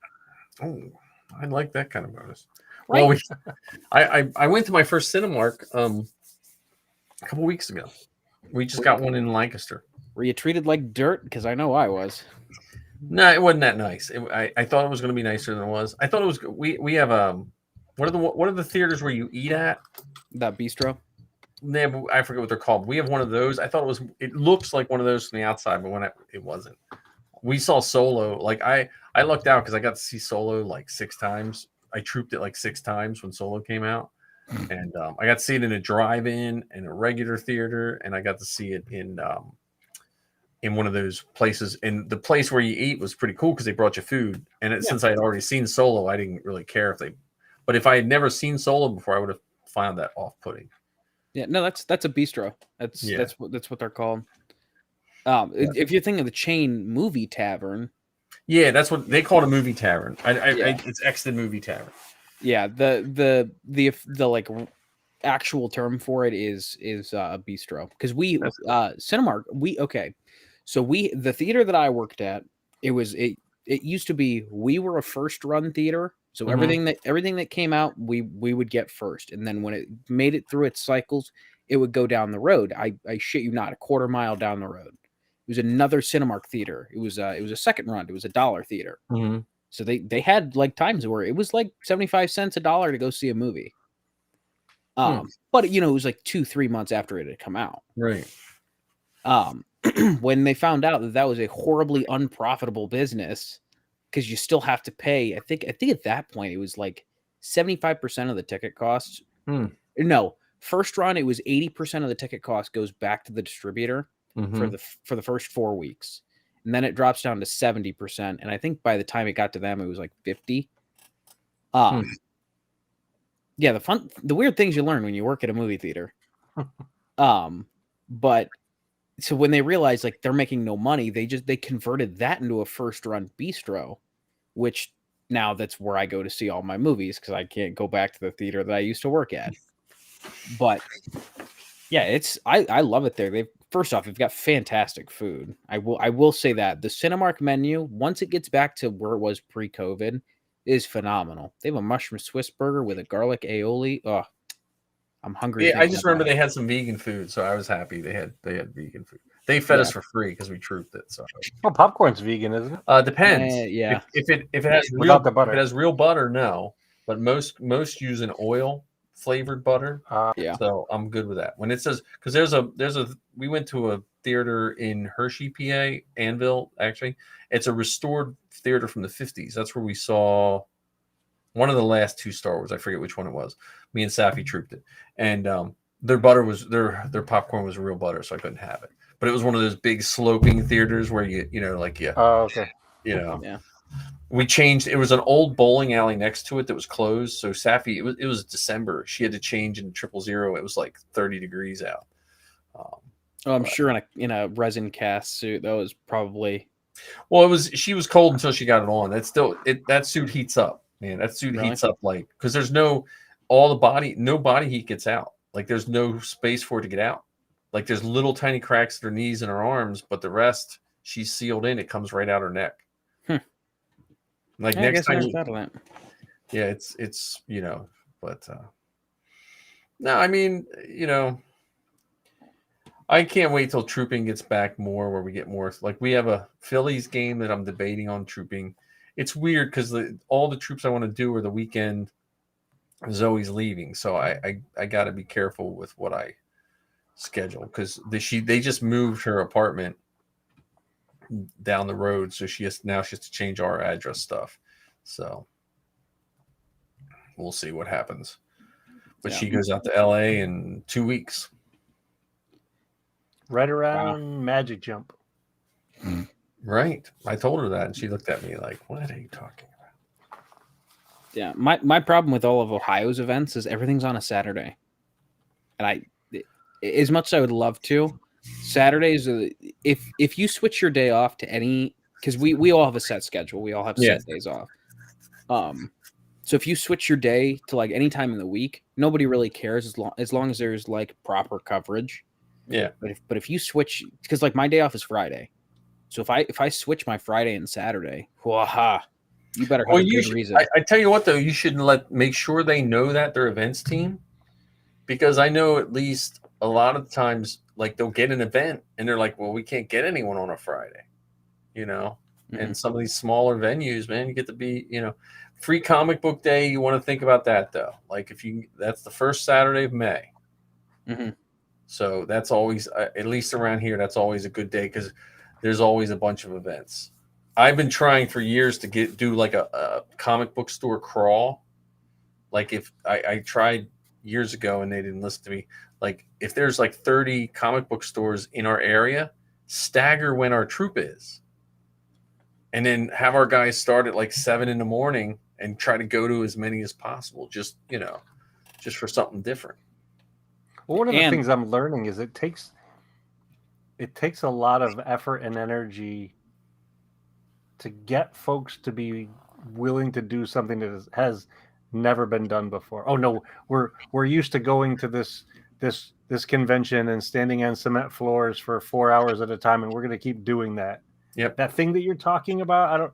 Yeah, I can't picture it in my head. So yeah, I'm not going to do that. Or I'm gonna get my other 10 people in the group to also agree with me that we're not going to do that. Yeah, we did. I remember we did what was it? A dog walk and we couldn't get people to do it. So Marty and I did it because they were all at a convention. They were at Oaks convention. They were like, nah, we already said we were like, okay. And I like the little ones, honestly. Like I think it was my second or third troop was Toys R Us toy release of the Clone Wars toys from the movie. And I thought Toys R Us treated us like garbage, to be honest with you. Like they let us change, but they had a case of water, and then we trooped, and then they were like, okay, well, we got clothes, like, you know what I mean? Like just, and then my next troop after that was a halfway house for people with mental disabilities, help them train into life skills stuff. Mm-hmm. And they were just trying to raise money. They was just, like they were like on a shoestring budget. And we trooped that, and they couldn't have been, I don't think you could have thanked us as much as any more than they thanked us. They had food for us, and we were like, you don't have to, and it's just like, I'm always happy because we used to do Reed's Day. Have you ever done Reed's Day at like Barnes and Noble? I've heard of it. Star Wars Reed's Day in October. Yeah, and there again, they're hit or miss too.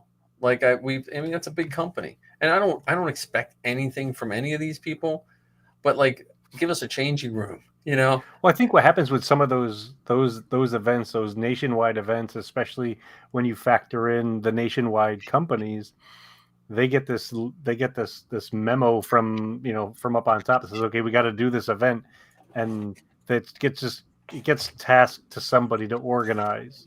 Yeah. And oftentimes the person who has to organize it has no understanding of what it means to be in costume, has no understanding of what this event is all about. They've just been told that they're the point person on it.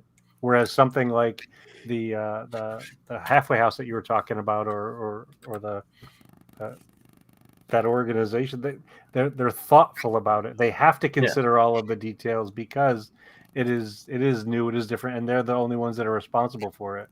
Yeah, and that's why I've always liked library events. I mean, I don't like how some of them are run because they get boring, but the librarians always seem very, very happy that we're there. I've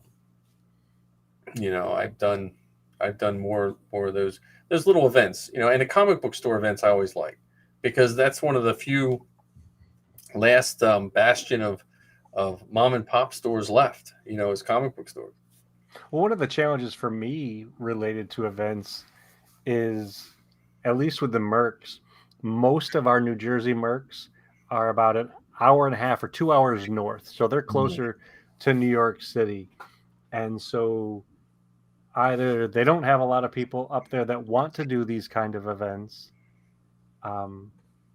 or we don't hear about them. And then down here where I am, because there aren't many of us. In fact, I think I'm the only official Merc in this part of New Jersey that nobody around here asks for the Mercs to come. So we have this one museum it's south of me by about an hour.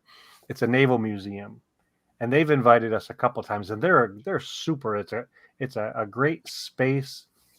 The people who run the museum and host the event are really nice and kind and so on. But it's not as frequent as some of those other kind of events. So I have to figure out a way of, as silly as this may sound, getting more events like that in this area to be able to troop at, because it can be a bit much to drive 2 hours, 2.5 hours one way to go to an event and so on. It's weird because you never know what events are going to take off. Yes. Like we have a science museum in Lancaster. It's a nice little event, but it has terrible parking, almost nowhere to change. It's really a tight fit, and we get more people to that than I've ever seen. Like if you ever see some of those pictures I pushed of all the girls in the Merc sitting at a counter, and then there's some of them dancing, and like I think we had like 30 people at this event one time, and there's no rhyme or reason why. It tickles people to do it or something, you know. Yeah. One of the things I'd like to see, I mentioned it, I think in our last time that we got together, all three of us, I had mentioned I'd picked up a small leadership role in the New Jersey Mandalorians.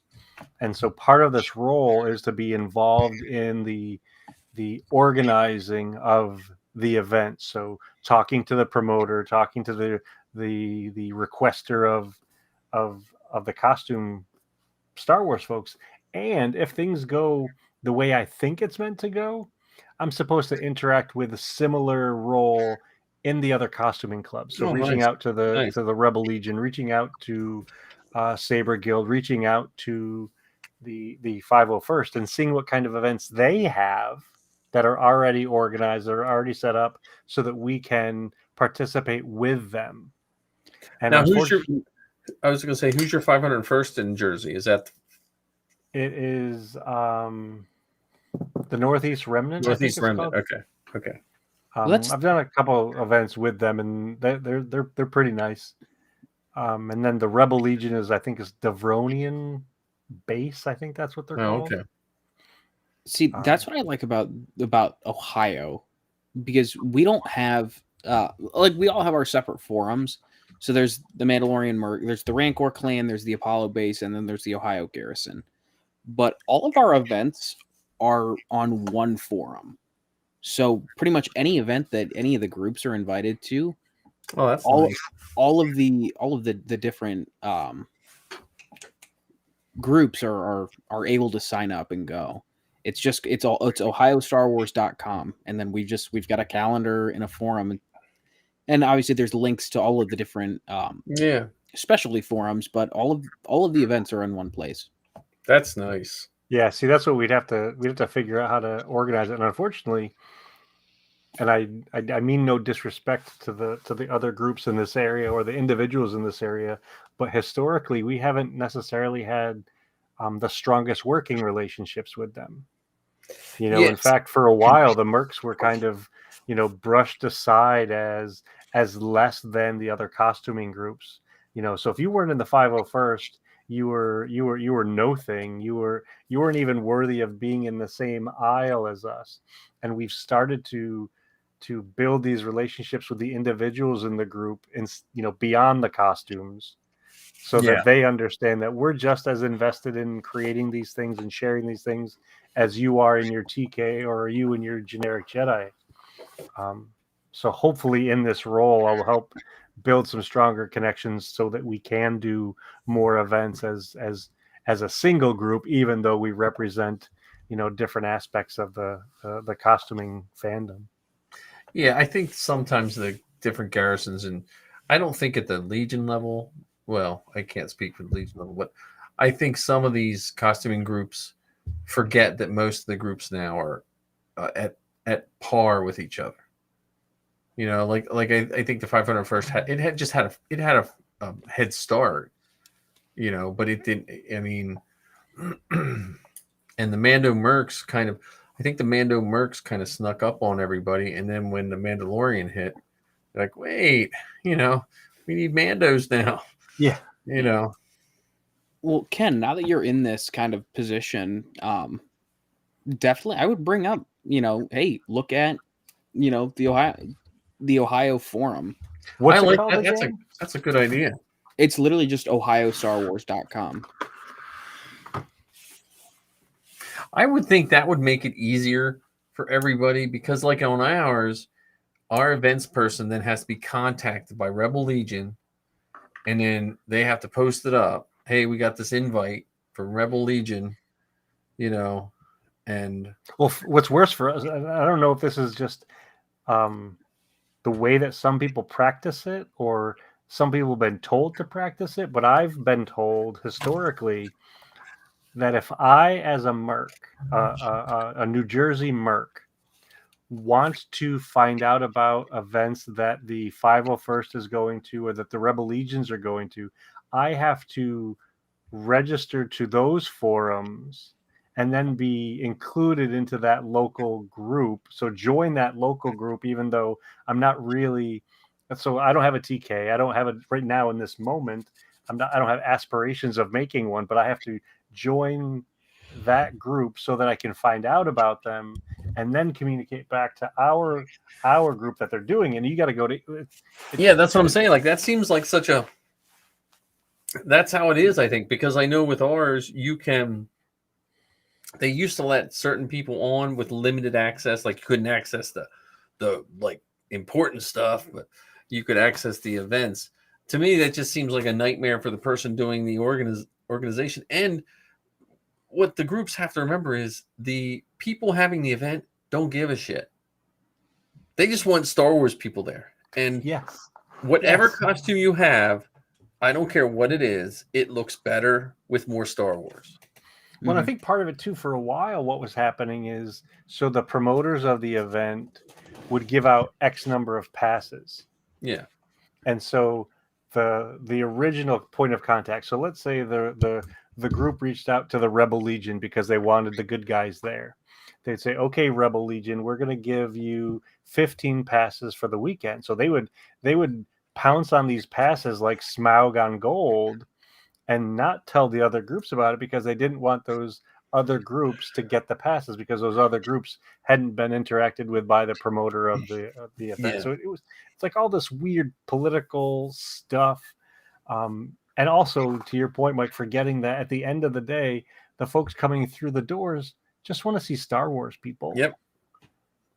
And they're going to be excited to see the generic Jedi standing next to the generic TK next to the rando Mando, but they'll look better when there is the generic rando Mando and the TK and the generic Jedi than just the Jedi standing in the corner by themselves with a glow stick. Right. Well, and the more people you have, the more people that get pictures, the more, it's just, yeah. Well, that's good. That's a good way to start. I like that Ohio thought. It's funny because the Rebel Legion just split in half in Pennsylvania. So I don't know. Yeah, here, I'll share this real fast. So you can kind of see how it's set up. Let me see. Yeah. So the one thing that I really like up here, cooperation, camaraderie, and compassion. I think that's Hello. key right there. Yeah. So I mean, you can see like they've got all these different events that are, obviously birthdays speckle the whole calendar, but like this coming Saturday, we've got 3 different events, and this is only the northern, because Ohio is split up into 3 different sectors. We've got northern, central, and southern. So these are all just the northern events. But then you've also got the forum, which you've got the calendar, general discussion, tour of duty, and then the links to all the different costuming groups. Mm-hmm. Oh, that's nice. So you can, I mean, this is literally the home page for Ohio Star Wars costuming. That's nice. So this particular thing doesn't pretend to be the place to go to get the costuming information. It links you to the actual place. Yeah. So if like you go, like if I want to go to the 501st, the Ohio Garrison, click that link and it'll eventually take you to the Ohio 501st page.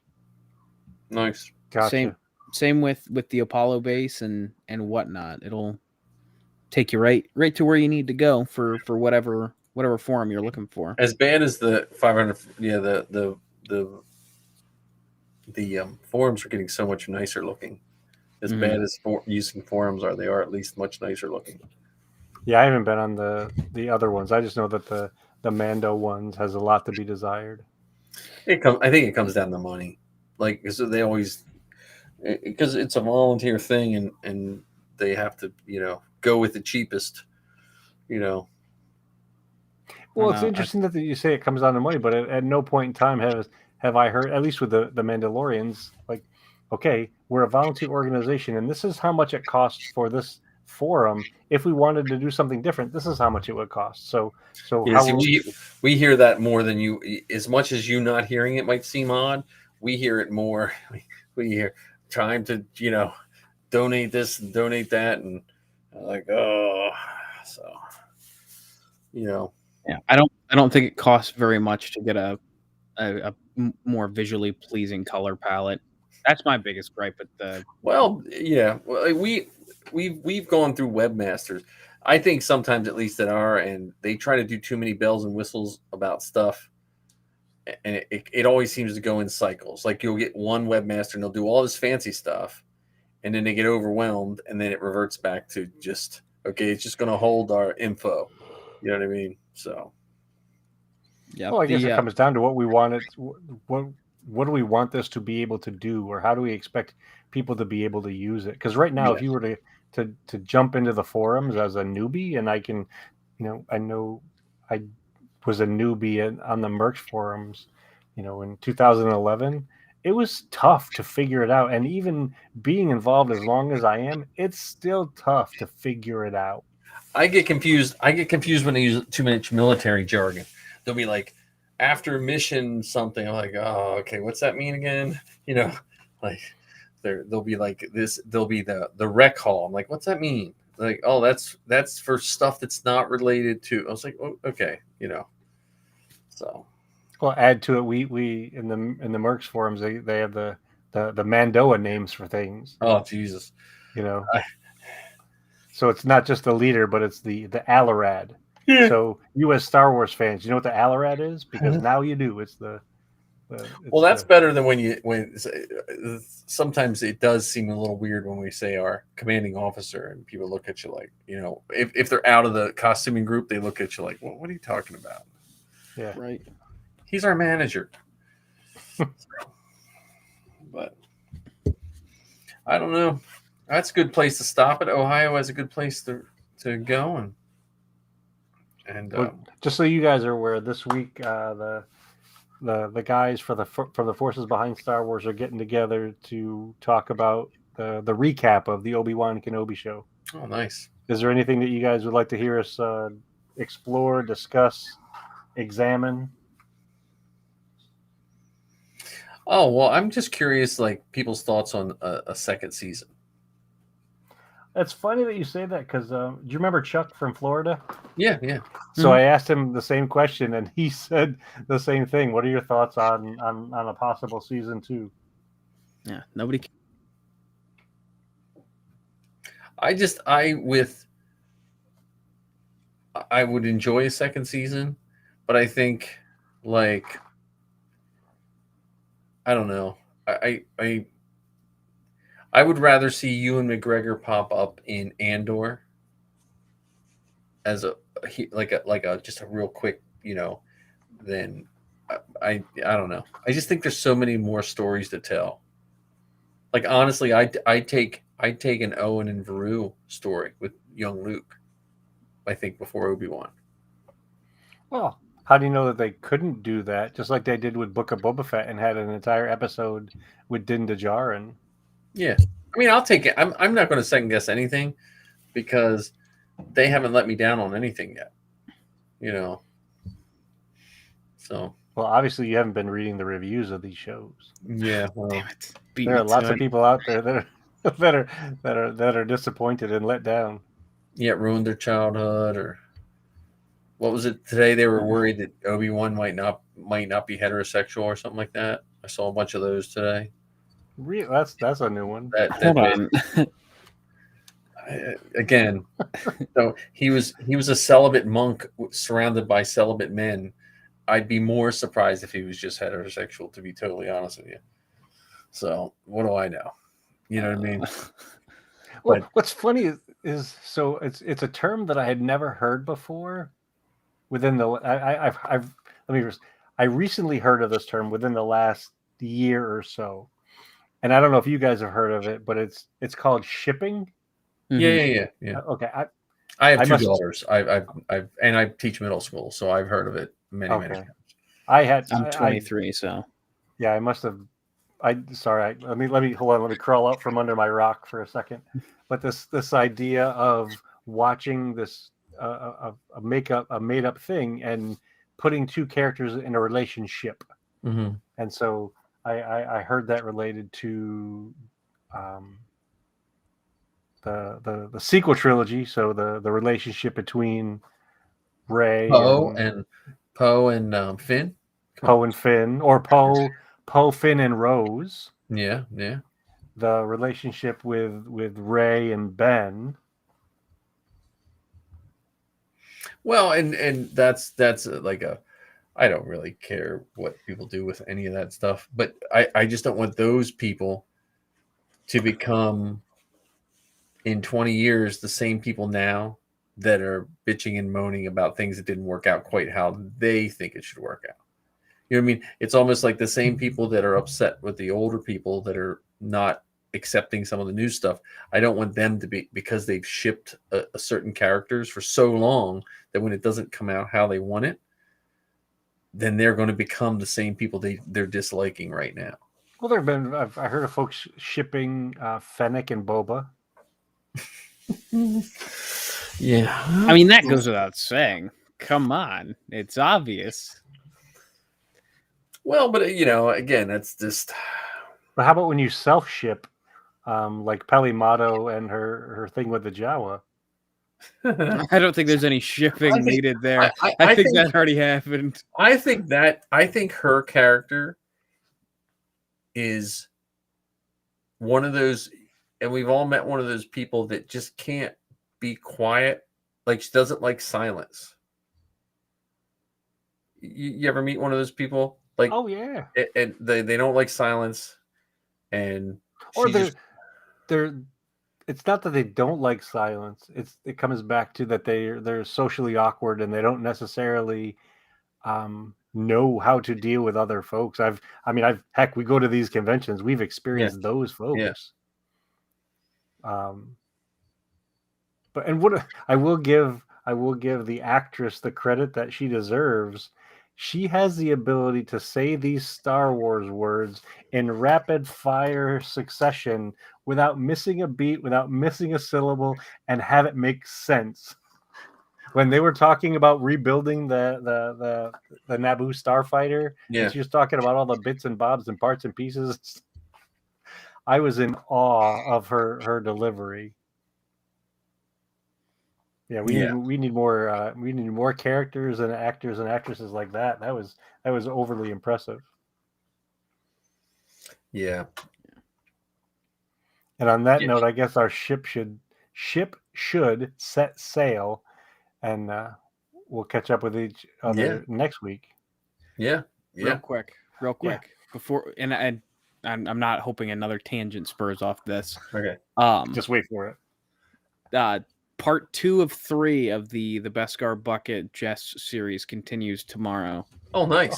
So I hounded him enough to finally get him to go back and rewatch the original trilogy. So he's currently on Empire. So he said he's going to have it firing done on all cylinders this week. Yeah, I know. I told him, like, after I got the 2 episodes up that we did, I was like, all right, I got to get back on some sort of regiment, and I don't want to have to do a solo episode again. So I told him, like, get on it. Well, I'm still waiting for your dad's episode.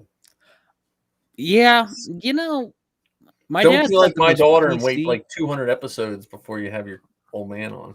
My dad's not exactly the most PC person, or okay. Are you shitting me? If you had to put it on Apple Podcasts, you'd have to put the explicit filter on. Yeah, but you could just do some post-production, put some R2 beeps in there. True. That's true. You can be fine. Or it might even be more fun. Put a Wookiee growl over it. Yeah. Well, Sal's the one that cussed the most on Zoe's podcast, I think. And I miss him sometimes. So. Yeah. See, I swear like a sailor, but whenever I'm like recording or doing anything, that might be the same way. I don't know. Look, if it's just me and him, just like recording a conversation, I have no doubt that it would be an interesting experience, to say the least. But Or contact Zoe again before she leaves. She can be on your show. true, yeah, I do. I want to do more with her. That was That was good. There was a good back and forth we had. Yeah. Well, she's been doing this for 7 years now. So, Right. And I've been speaking for at least 20.